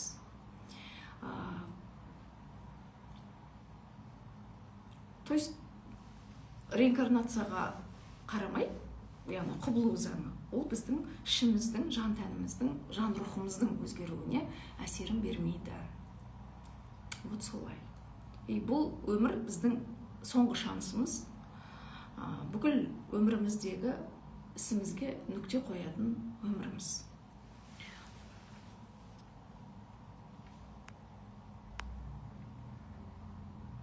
Кулон туралы айтыңызшы дейді. Кулон деген мынау өмір гүлі. Жалпы жоғарғы әлемнен сұрайсың ғой, мына ғалам қалай құрылған? Жалпы біз кімбіз деп сұрасаң, осыны көрсетеді. Мына бір точка ол жаратушы. Жаратушыдан араның ұясы сияқты жан жаққа жарық нұрлар бөлініп кеткен. Жаратушы өзін бөлген деп айтады. Чтобы басқалар арқылы, бөліну арқылы өзін тану үшін. Первотворец дейді ғой, абсолют. Барлығымыз соның бөлшегінен жаралғанбыз. Біз арқылы Құдай өзін танып жатыр. Сіз арқылы, мен арқылы өзін танып жатыр. Жаратылыстың өзі, Құдай дегеннің өзі осы өмір гүл екен. Бұл әр өлшем, біздің әр өлшемдегі өміріміз. Қазір біз мына бұрышта отыруымыз мүмкін. Адамический ДНК-дағы төменгі санадан шығып жатырмыз. Енді мына өлшемдегілердің барлығын айналып бір точкаға жинайтын уақыт келе жатыр. Өте қызық нәрселер күтіп тұр алдағы уақытта. Ойлаңыз. Былай ғой. Өшік былай. 1, 2, 3, 4, 5, 6, 7,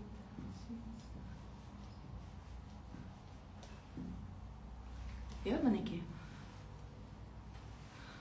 Мынау 12 класс ғаламдағы өлшемдердің, мынау цветок жизни, біздің өміріміздің 12 өлшем. Осы болып жатқан нәрселер бар ғой. Мына бірінші өлшемді біз аяқтап жоғары өтеміз енді. Мына айтылып жатқан нәрсенің барлығы бірінші класстың программасы. Осы жерде жаңағыдай 3D матрица болды. 3D матрицаның ішінде сен жерге 5000-4000 рет келдің. Барлық сабақтан өттің, бәрін түсіндің. Барлығы міне осы жерде болған нәрсе. Енді біз осыны аяқтаған кезде барып әрі қарай өтеміз. Представьте, қанша класс күтіп тұр. 12, 11, 10, 9, 8, 7, 6, 5, 4, 3, 2, 1. Яғни әлі 11 класс бар өтетін. Сондықтан өмір енді басталды. Басқа класстарға өту үшін біздің санамыз бүтін болу керек. Ересек адамның позициясында болу керек. Не ішіп, не қоятынымызды түсінуіміз керек. Физически тәніміз мінсіз болу керек. Алдағы уақытта дәрі ішу, фармацевтикаға жүгіну деген нәрсе бізде болмау керек. сол үшін қазір бізде мына өлшемде бәрін реттеп алыңдар деп жатыр. Мына жаққа кету үшін мына нәрселерді реттейміз. Осыған дейінгі балпылдап айтылған нәрсенің барлығы мына жер екен. Сіздің жерге 5 мың, 10 мың рет келгеніңіз мына жерден өту екен. Түсіндіңіздер ма? Түсіндіңіздер ма?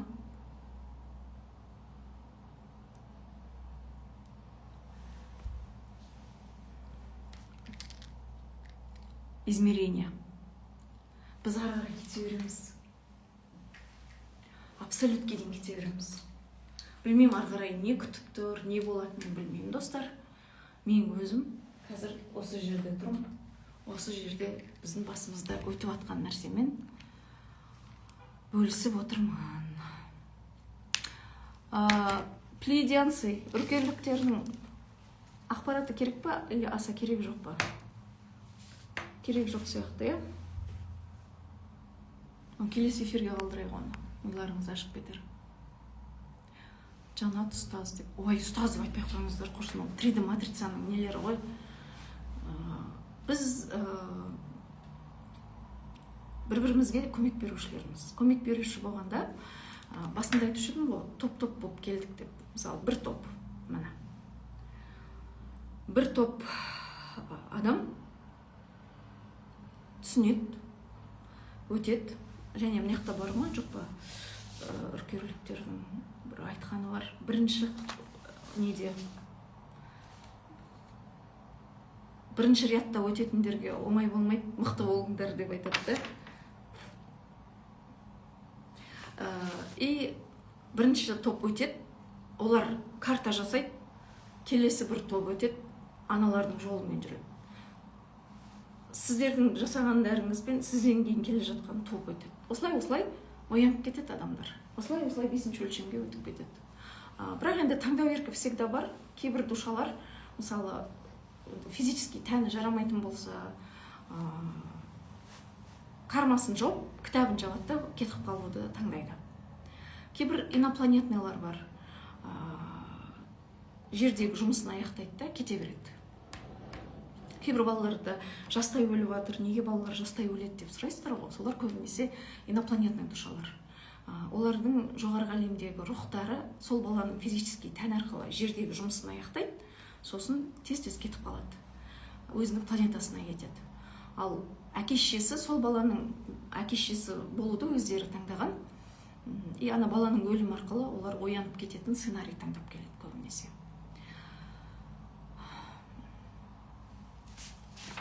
Так, ойбай, үркерліктердің ақпараты көп. Уақытымыз қанша болды? Так, үркерліктердің жұмысы аяқталды кеше. Өте көп жұмыс жүрді. Алдағы уақытта көреміз. Тонкий қабаттағы жұмыстар аяқталды. Ең соңғы нүкте ол Мекке болды олардың жұмысы. 367 үркерліктер Меккеде жұмыс жасады. Ол жақтағы қараңғы порталдар жабылып, басқа порталдар ашылды. Ол өзгерістер жерде енді болады. Жерге сүмбілеліктер келді, сириустықтар кешеден бастап үлкен жұмыстар енді басталады. Наурыздың 22-сіне дейін. Бірақ наурыздың 22-сіне дейін кішкене тамақтарыңа мән беріңдер, денсаулықтарыңа қараңдар, чекап жасаңдар деп тұр. Энергия соған қарағанда қатты көтерілетін сияқты, физически тән көтерілатындай болсын деп тұр. Так, үркерліктер, ғаламның бүкіл тарихы сендердің физикалық тәндеріңнің ішінде сақталған. Қазіргі таңда бұл планетада жүріп жатқан үдеріс физикалық денелеріңнің мутациясы дейді бізге айтады. Сендердің міндеттерің өз денелеріңе дамуға мүмкіндік беру. Ол жиналған ақпаратты өңдеп сақтай алатын қуатты биологиялық компьютерге айналуы тиіс. Көрдіңіздер ме, бұлар да соны айтып жатыр. Яғни біздің жұмысымыздың жерде жүруі сендердің физикалық тәндерің арқылы дейді. Сендердің мына біздің 7 денеміз бар ғой, сонда ана атман ба денеде есік бар. Біздің сол есік арқылы жоғарғы әлемдегі күштер кіреді да жерде жұмыс жасай алады. Бірақ олар жұмыс жасау үшін сіздің физически тәніңіз аман болу керек.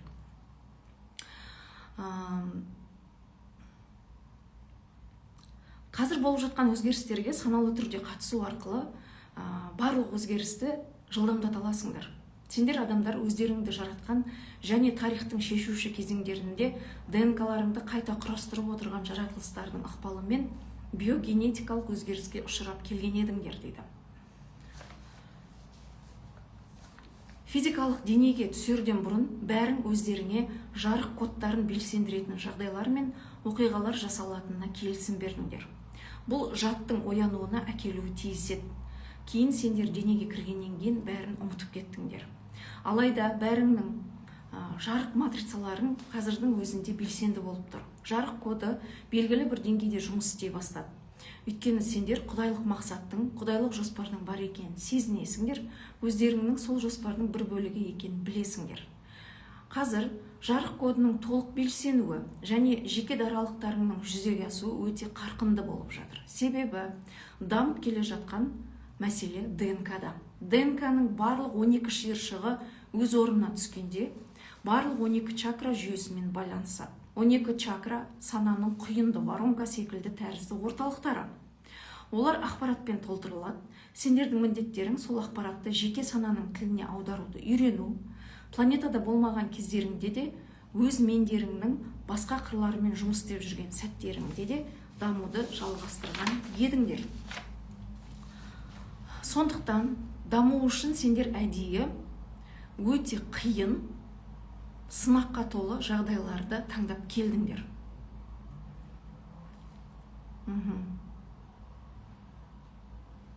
Яғни қиындықты специально өздерің жасап келдіңдер дейді.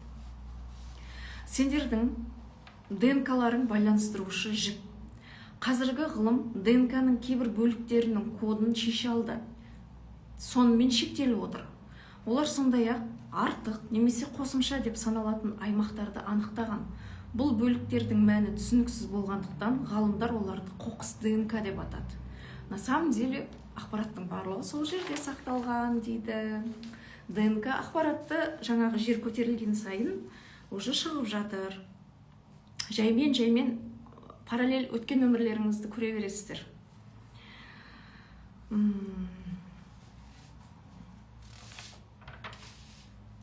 Дененің ішіндегі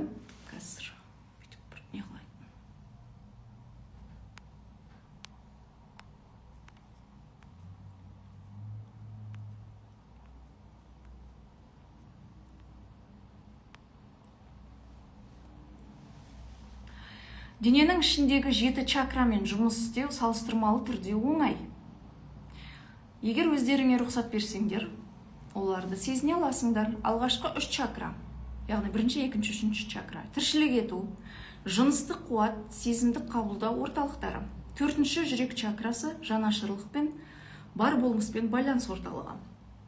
5-ші тамақ чакрасы сөзбен, өзін өзі білдірумен байланысты. 6-шы үшінші көз көріп білу қабілетімен байланысты. 7-ші төбе чакрасы адам тек физикалық дене ғана емес, одан әлдеқайда кең болмыс екенін тануға жол ашады. 10-шы, 11-ші және 12-ші чакралар физикалық денеден әлдеқайда алыс орналасқан. 10-ші чакра жүйеге қосылған сайын күн жүйесінің деңгейінде орналасады. 11-ші чакра сананы галактикалық деңгейге шығарады. Ал 12-ші чакра осы ғаламның бір нүктесінде бекітіледі дейді.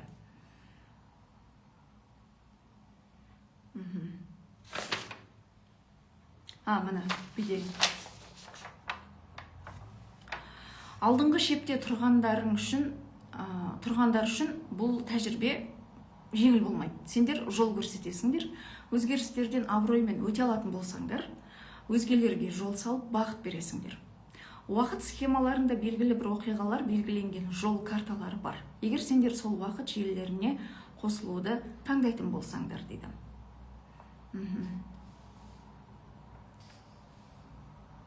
Сендер көп нәрсені ұмыттыңдар. Сендерді қайтадан құрастырып шықты дейді.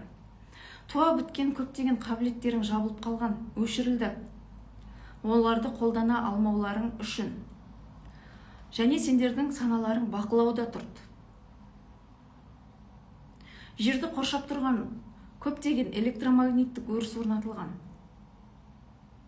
Сендер қажетті ақпараттың тым болмаса бір бөлігін ала алсаңдар, бастапқы мүмкіндіктеріңнің арқасында бұл шындықта бағыт таба алатын едіңдер дейді. мына 3D матрицада көптеген нәрсені саналарыңнан алып тастаған дейді. Специально жауып тастаған. Даже 2 спиральді ДНК-ның өзінен көп ақпаратты өшірген. Сондықтан сендер өте тым түсінбейтін, тым білмейтін дноға түстіңдер деп тұр ғой. Сол себепті біз жаңағы тән деңгейінде де вообще төменге түсіп кеткенбіз, рух деңгейінде де, жан деңгейінде де төмен түсіп кеткенбіз. Жаймен оянып жатыр қой, в общем.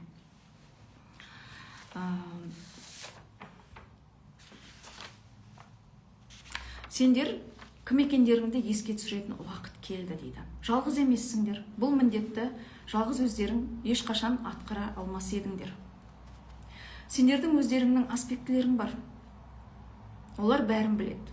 Қазір сендердің уақыттарыңа қайта оралып, шындыққа әсер ететін энергия құйынын тудыруда. Қазіргі сәттің маңыздылығын, оның қызығы, қуанышын асыра бағалау мүмкін емес.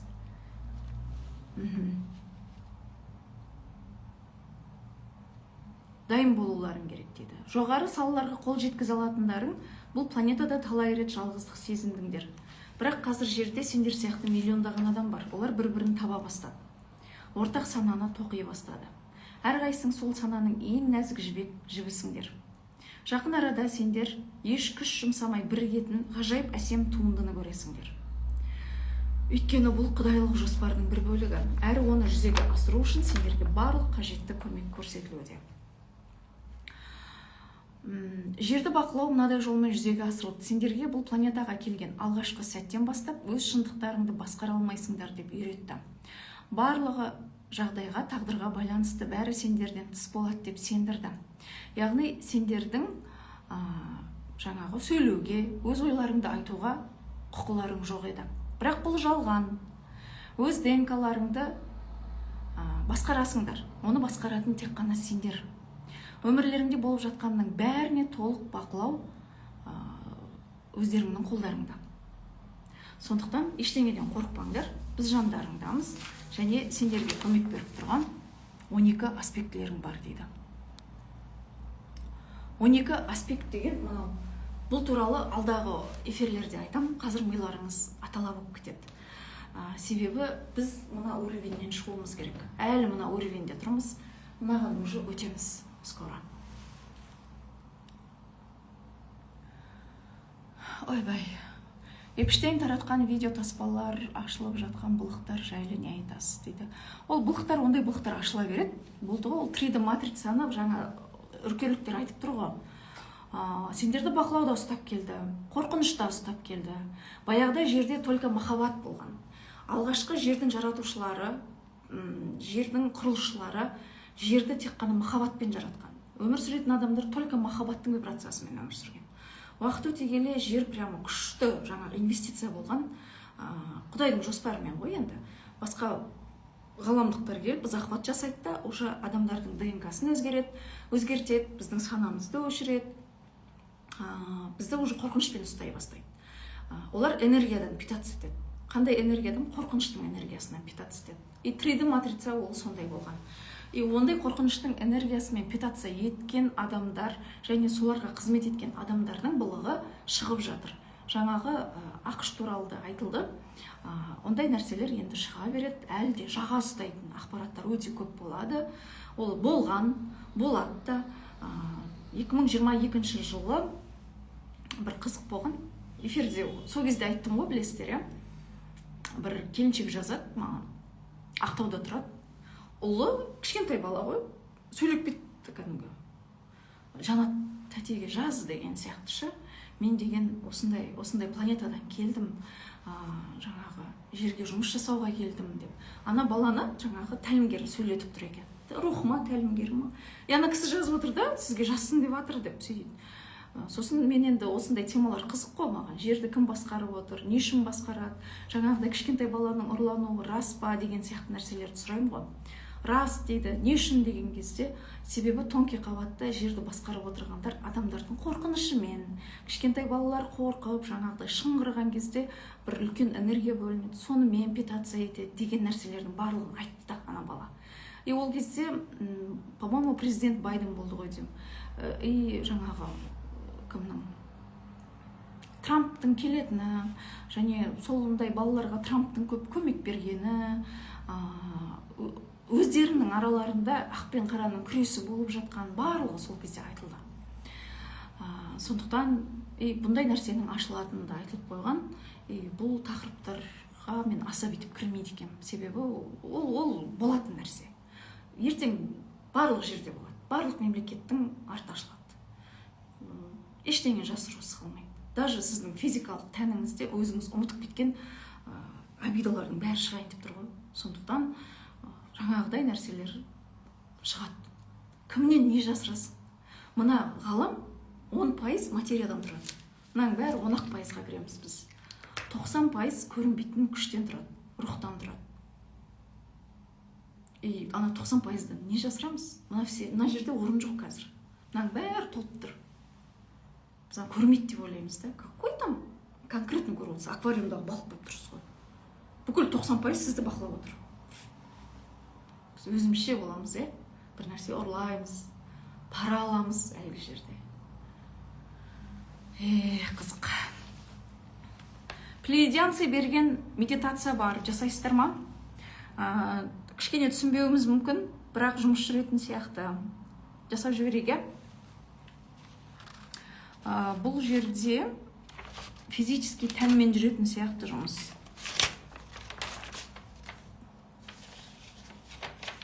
Маскалар шешіле береді плотная. Ол маскалар әр адамның өзінің болашағы жарқын болу үшін ғой. Өзің жасырып келген нәрсе жаман ғой.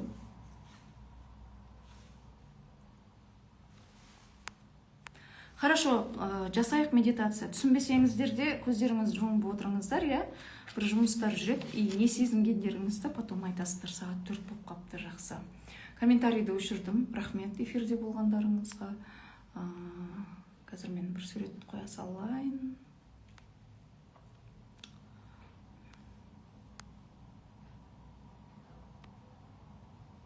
Что-то Кайла сонша емес сияқты.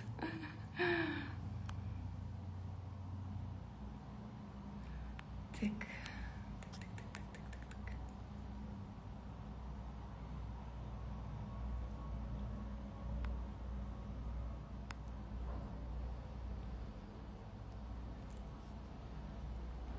Қойсылайыншы. Так, кеттік ала.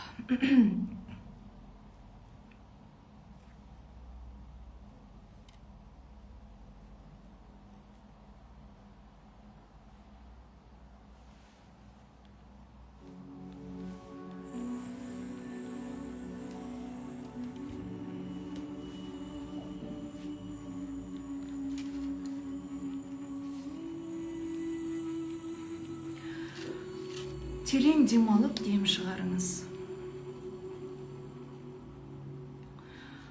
Өкпеңіз геометриялық пішіндерге толы, жарықпен толып жатқанын елестетіңіз. Сол жарық өкпеден қан ағысы арқылы бүкіл денеңізге тарайды.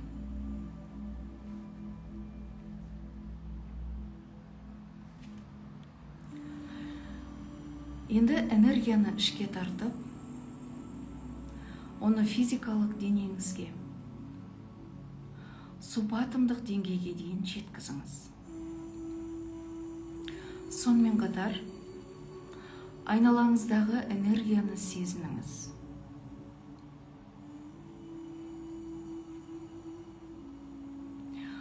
Санаңызда өзіңіздің мінсіз энергетикалық матрицаңызды ұстап тұрыңыз. Дененің ішінде және сыртында айналып тұрған жарқыраған түстер мен жарыққа толы 12 чакраны елестетіңіз.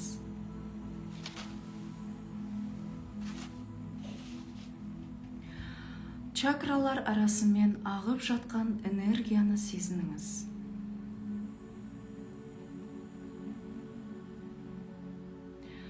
Және кәдімгі алтынның түрлендіруші қасиеттерін пайдалана отырып,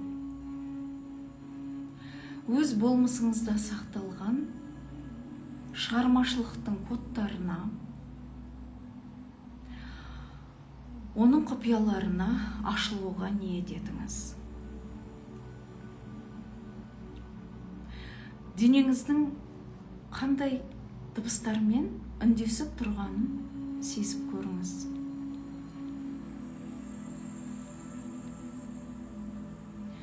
Сол дыбыстардың жетегіне еріп, өзіңізді 24 караттық алтыннан жасалған үстелде жатқандай елестетіңіз.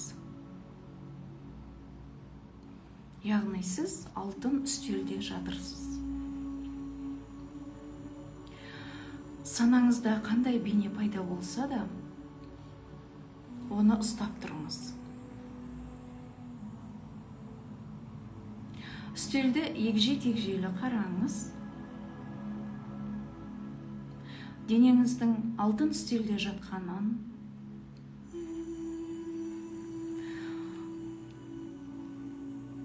алтынның жылуы бойыңызға сіңіп жатқанын сезініңіз. Өйткені алтын ең үздік өткізгіш. Алтын үстел әрбір жасушаңызға кодталған электромагниттік импульстерді жіберіп жатқанын елестетіңіз. Осы үстелде жатқанда сіз жаныңыз тыныш, үйлесім күйіндесіз. Сіздің жаныңызда қорғаушыларыңыз,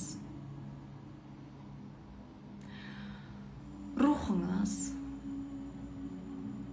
тәлімгерлеріңіз, ата тегіңіз сізді бақылап, қолдап тұр. Сіз толықтай босаңсығансыз.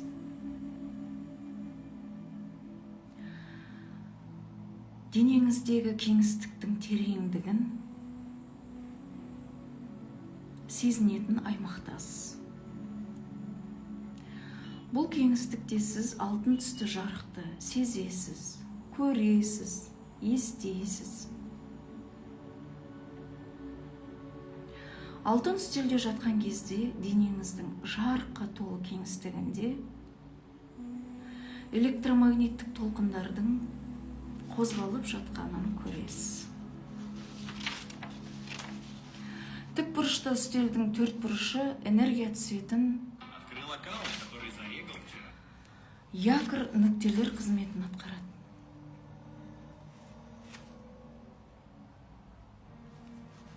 Санаңызды субатомдық күйде ұстап, электромагниттік энергияның сол деңгейге ауысуын сезініңіз. Бұл үдеріс бір ғаламшардан екіншісіне көшіп жүрген алып шар найзағайлардың разрядына ұқсайды. Электрлік разрядтар бір атомнан екіншісіне өтеді. Сізге жылы, ал дыбыстар санаңызды тыныштыққа бөлейді. Сіз денеңіздегі алтын кеңістікті бақылауға толықтай берілдіңіз. Жарық пен электромагниттік энергияның жарқылдары тәніңіздің ең ұсақ бөлшектерін қуаттандырады. Олар жанданып, өздерінің құдайлық болмысын еске түсіреді. Және олардың да санасы бар екенін сезеді. Өзіңізді физикалық денеңіздің ішінде айналып жүргенде елестетіңіз. Жолыңызда оянып жатқан жаңа атомдармен кездесіп жатқаныңызды елестетіңіз. Тәніңіздің сізге келісімін, саналы екенін, және санаңыз белгілеген кез келген бақытта сізбен ынтымақтастыққа дайын екенін сезініңіз.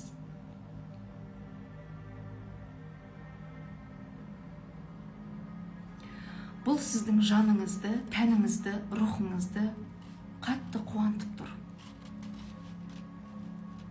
Босаңсу мен сенім күйінде одан әрі терең бойлаңыз.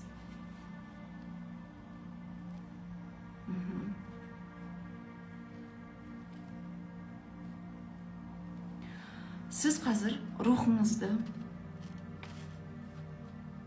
терең түсінуге тырысып жатырсыз.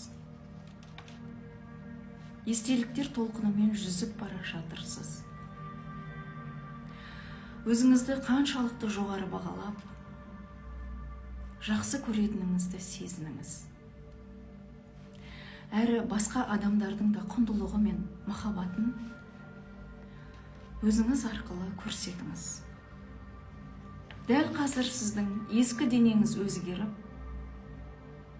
оны жіберген кезде өміріңізге терең мән әкелетін, бүкіл планетаға игілік сыйлайтын, адамдардың жүрегін жаңа сана деңгейіне көтеретін үлкен энергияны елестетіңіз.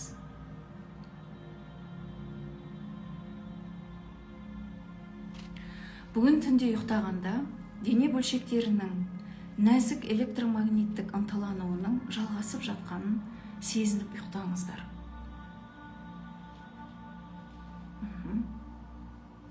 Жаңағы алтын үстел техникасын тағы бір жасап өтіңіз. Рух әлеміне осылай саяхат жасаңыз.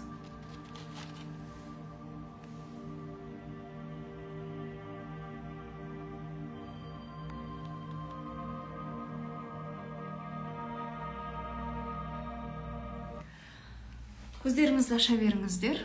Болды. Рахмет. Көп-көп. Тән тұрғысында бір процестер болған сияқты. Яғни медитацияларды бекер бермейді. Жер анамен бірігу медитациясы өтті. Кундалиниді ояту медитациясы өтті. Алдында сосын сіздерді тірі кітапхана, яғни ДНК-дағы кітапханамен, жер планетасындағы кітапханамен байланыстыру техникасы өтті. Бүгін сізбен, сіздің физикалық тәніңізбен бірігетін процесс жүрді, және рухыңызбен бірігетін басқа өлшемдегі частичкаларыңыз бар ғой, сонымен бірігетін медитацияда процесстер жүрді. Енді кейбірін түсініп түсінбей қалуларыңыз мүмкін, бірақ ең бастысы жақсы жұмыс жүргеніне сеніңіз. Бұл бізге берілген тапсырма. 2080 жылға дейінгі қойылған жоспарлар, гештальттар, былайша айтқанда тез-тез іске асуы үшін сана, көпшіліктің санасы тез скачок жасау керек. Бағана айтты ғой, тез ояну керек. Сондықтан бұндай эфирлердің көп болғаны дұрыс. Бір-бірімізді тартып кетуіміз керек. Ашылып жатқан қыздарға да айтып жатырмын. Көп жазыңыздар, көп айтыңыздар, көп эфирге шығыңыздар. Бір-бірлеріңізге поддержка болыңыздар. Ең бастысы жаңағы бір-біріңіздің аяқтарыңыздан тартпаңыздар. Осылай біз ғаламға үлкен жарық әкеп жатырмыз. Бір-бірімізге көмектесетін болсақ, жер 5-ші өлшемге тез өтіп кетеді. Тер бұрқ етті дейді, есіне бердім, көзімнен жас шықты дейді. Рахмет сіздерге көп-көп.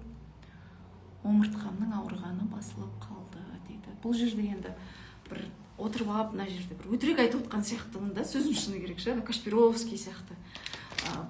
Бірақ бұл жерде әр адамның өзінің ата тегі, өзінің рухы, тәлімгерлері жұмыс жасап жатыр. Себебі сіздер каждый эфир сайын айтам, олардың үкілеген ең соңғы ақыреттік өмірде ақырғы нүктесі болып тұрсыздар. Сіздер арқылы олар жоғары кетеді. Ұзақ уақыт күткен кезеңі келді. Барлығы сізге байланысты болып тұр. Мына өлшемдер сізді күтіп тұр. Оларға енді өтеміз. Ата тегіңіз сізді күтіп тұр. Сіздің прошлый воплощенияларыңыз сізді күтіп тұр. Барлығы сізді күтіп тұр. Сіз өте уникальный тіршілік иесіз. Сіз микрокосмоссыз, ғалам макрокосмос. Просто бізді жадымызды өшіріп саған, қорқынышты сіңдіріп саған, біз тоқтан суырылған фен сияқты болып қалғанбыз. Ештеңеге жарамыз. көрдіңіз ғой, кішкентай бала сияқты. Алдымызға не береді, кішкентай бала тойған білмейді ғой, опырып жей береді. Опырып жей береді, біреудің ойыншығына таласады, ананы ұра салады. Кішкентай баланың қылығымен өмір сүріп келдік. Ананың границасын мам, мынау бүйтті, мынау сөйтті. Әрекетіміздің бәрі кішкентай бала, инфантильный санадағы. Біз қазір есейген санаға өтіп жатырмыз. Әр адамның ата тегі барлығы осыны жеткізе алмай жатыр. Неге жеткізе алмай жатыр? Себебі жер планетасы ол таңдау еркі бар планета. Ешкім сіздің таңдауыңызға кіре алмайды. Вот самал, былай істе, былай істе. Біз күтіп тұрмыз деп айтуға олар қақысы жоқ. Себебі Құдайдың тапсырмасы сондай. Әр планетаның өзінің миссиясы бар. Соның ішінде жер планетасы всегда таңдау еркі бар планета. Біз жерге келген кезде мына 1040 сценарий жазып келеміз, а жерде адам болып келгенде сол сценарийді таңдауға ғана келеміз. Таңдау еркі бар. Поэтому барлық планетадағы тіршілік иелері кезінде осы жер планетасына соғысқан, таласқан. Себебі білгендерін істеуге қақы бар. Таңдау еркі бар планета ғой. Анунакилар не үшін келген? Алтын алып кету үшін келген. Себебі олардың планетасы алтынмен қоректенеді, алтынмен вибрациясын ұстап тұрады. А жер планетасында бұрын жарық өткізгіш болған алтынның қызметі. Сол алтынды алып кету үшін келеді. Олар бірақ құр келмей адамның ДНК-сын бұзады. 12 спиральда ДНК мен әулие болып өмір сүріп жүреміз біздер. Сосын олар алтынды қазатын адам керек қой, құл керек қой, не істеу керек? Адамдарды жайлап отырып, олар ДНК-ны өзгерте алатын болған, ДНК-мызды өзгерткен, сосын бізді кім еткен? Құл еткен. Сөйтіп біз құл болып қалғанбыз, құлшылық ететін болғанбыз. Біреудің құлымыз, біреу не айтса соның артынан еріп жүре беретін адам болып қалғанбыз. Тоқтан суырып тастаған бізді. Қазір жаймен тоққа тығып жатыр. Тоққа тығып енді оянып жатырық біз. Ойбай деп парымыз шығып. Не істеп келгем осыған дейін, ұйықтап кеттім ғой мен деп. Сондықтан қыздар, жігіттер, өмір енді басталды. Біз көбінесе қыздар деп айтамыз, себебі жігіттер ренжімесін, бірақ фокустың барлығы қыз-келіншектерге түсіп тұр. Оны ғалам заңдылығын, ғаламда болған оқиғаларды зерттеңіздер. Тарихты да оқыдыңыздар ғой, матриархат заманы бірінші болған. Бұл жер ана, жер әке емес, жер ана. Жер ана болғаннан кейін әйелдер бірінші жерде өмір сүрген.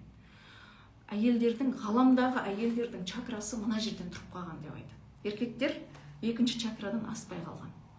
Сондықтан еркектер әйелдерге көмекші болып келген дейді. Қазір бүкіл фокус әйелдерде, кәрі рухтардың 90% әйел болып келген. Еркектер көмекке келген. Ана кәрі рух, мысалы, әйел болып келген. Жердегі өзінің несінен шығамай жүрма, сабағынан еркекті пайдалана салады. Еркек зеркальтеп тұрады, постоянно түрткілеп тұрады, катализатор болып. Біз бүйтіп қыздармен қарасақ, еркектер көмекші болып келген әйелдерге көбінесе. Сондықтан әйелдерге кішкене жүк көп түседі. Себебі жаңа дәуірдің балаларын туатын сіздер, олар туу үшін сіздің санаңыз дайын болу керек. Сіздің санаңыз әлі 3D матрицада тұратын болса, кармический бала келеді. Ал 5D-ның әулие вознесение жасаған балалар келу үшін сіз оянуыңыз керек. Күйеуіңіз сізге көмекке келген. Еркектердің оянуы тез, олар жаңағыдай эмоцияға беріліп, артқа шегіну деген оларда болмайды. Себебі олардың ғаламдық еркектердің чакрасы екінші чакрадан, үшінші чакрадан аспаған, жүрек чакрасына өтеді ғой. Оларда тез болады процесс. Тез оянып кетеді, тез түсініп кетеді осы нәрселерді. Анандай шайқалу деген көп болмайды.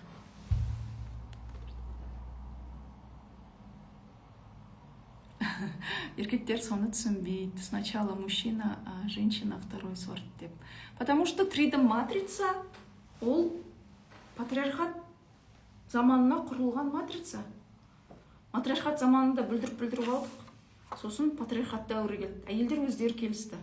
Біз ғаламдық кармамызды өтейміз, сендердің есеюлеріңе, әрі өзіміз сол кармамызды өтеуге рұқсат береміз деп езіліп келгенбіз. Бірақ матриархат кезінде былықтырғанбыз. Енді екі энергияны балансқа келтіретін уақыт келді. Ин, ян, еркектік, әйелдік. Ғалам өзі екеуі тұрады. 46-ға келсе де балалы бола аламыз. Конечно, 52 жасында босанып отыр. И тем более, мына нәрсені түсінгенде сіз жаңа 5-ға переход жасаған кезде сізде керісінше процесс жүреді ғой, міне 16. бізде жыл өткен сайын картаю процесс жүрсе, сіздерде уже ДНК оянған сайын жасару процесі кетеді. Сіз 46-дасыз ба, сіздің организміңіз, сіздің жаңағы түріңіз барлығы 25 жастағыдай болады. Жасару процесі кетеді. И спокойно балалар өмірге келеді, жаңа дәуірдің балалары келеді. Бара-бара уақыт болмайды, биологиялық жас болмайды деп жатқаны сол ғой. Биологиялық жасқа бағынған, уақытқа бағынған адамдар жаймен өмірін сүреді да, кітабын жабады да болды. Басқа өлшемге кете береді, яғни өліп кете береді. Вознесение жасағандар қалады жерде. И таңдау беріліп жатыр қазір. Барлық адам бұлда таңдау бар. Или қалады, или кетеді. Кеткенде енді бүйтіп өліп қалмайды ғой, осы өмірін сүреді, как есть. Сосын физически телосын тастап кетеді.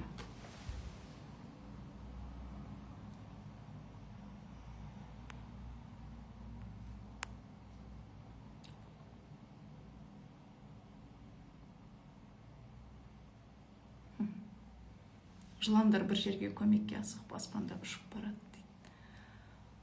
Оны бұның несі бар, мәні бар. Соны не қылыңызшы, түсініңізші. Сосын бар ғой, сіздер көп адам бүйтіп сұрайды, менің миссиям не деп сұрайды да. Миссияны былай деп ойлайсыздар. Менің миссиям қандай да бір қандай жұмыс істеуім керек, соны табу деп ойлайсыздар. На самом деле біздің миссиямыз енді бұл ақырғы өміріміз ғой, 3D-дағы. Бірінші жаңағы 3D-дағы бүкіл сабақтарымызды өтіп, жауып алу. Жауып түсініп осына. Бүкіл өтетін этаптарынан өту.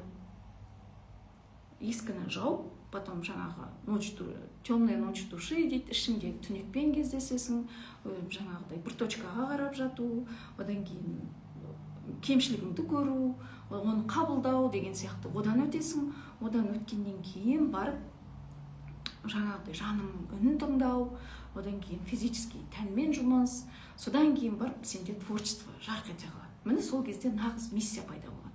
Ал бірінші миссия жаңағы жолдан өту, тазалану, былайша айтқанда. Туалеттен шығу керек қой бізге залға өту үшін. Одан кейін барып бізде физически тәніміз танып алайық, достар. Содан кейін барып сексуальный чакрамен жұмыс жүреді. Ол бізге жабық тема. Ешқайсымыз білмейміз әлі оны. И оған жүгірудің қажеті жоқ. Білмей тұрып.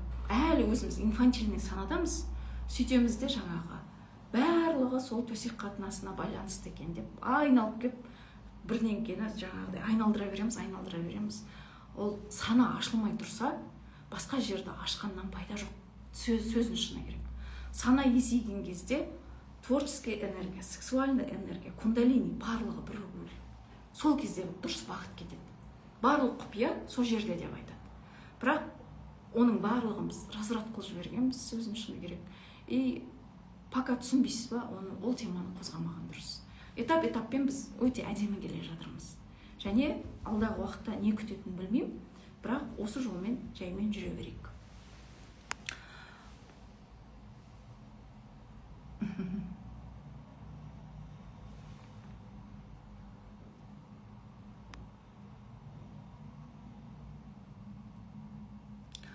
«90% адамды кім басқарады? 90% Нұрсұлу ханым, сіз айналдырып түсініп алдыңыз. Неғып айналдырып түсініп аласыздар осы? Қараңыз, 90% адамды біреу басқарады деген жоқ па? Мына ғалам 10% рухтан тұрады. Мұның бәрі көрініп тұр, мына. Бірақ бұл 10%-ды көреміз. 90%-ды көрмейміз. 90% ол көрінбейтін тылсым әлемнен тұрады. Ол біздің ата-бабамыз, бізді көріп тұрған. Ол біздің қасымызда жүрген тәлімгерлеріміз, періштелеріміз, біздің рухымыз, басқа ғаламнан келіп жатқан мына жерді гүлдендіру үшін жүрген жарық күштері, неше түрлі корабльдер, бәрі жүр. Просто біз көрмейміз. Қазақ айтады ғой, бас көз ашылғанда адам ұйқыға кетеді. Бас көз жұмылғанда оянған адам деп айтады. И біз көрген нәрсемізге ғана сенеміз. Вот ғылымда былай деген, мына айтып жатқан нәрсенің өтірік, эзотерика. Көрсетші маған аруақта деген сияқты нәрселер айтамыз да. Именно ғылымда, дінде бір жерге келіп тұрып қалатын сол. Потому что 10%-дің шеңберінен шықпайды. А біз сол шеңберден шығып, кеңінен қарайтын болсақ, уже таудың шыңына шығамыз. Түсіндіңіздер ғой?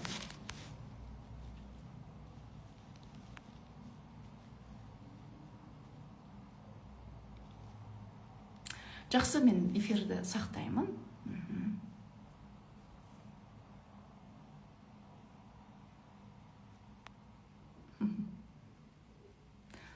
түсімде оқи алмай қалдым.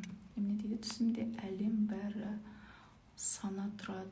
Түсімде әлем бәрі санада тұрады дейді. Әлем формулаға толып кетіпті дейді. Аха, ол солай. Негізінде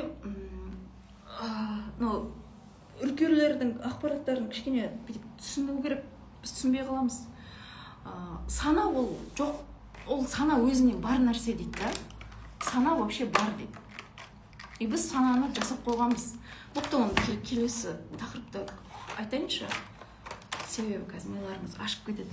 Жақсы, эфирде көріскенше мен мынаны сақтаймын.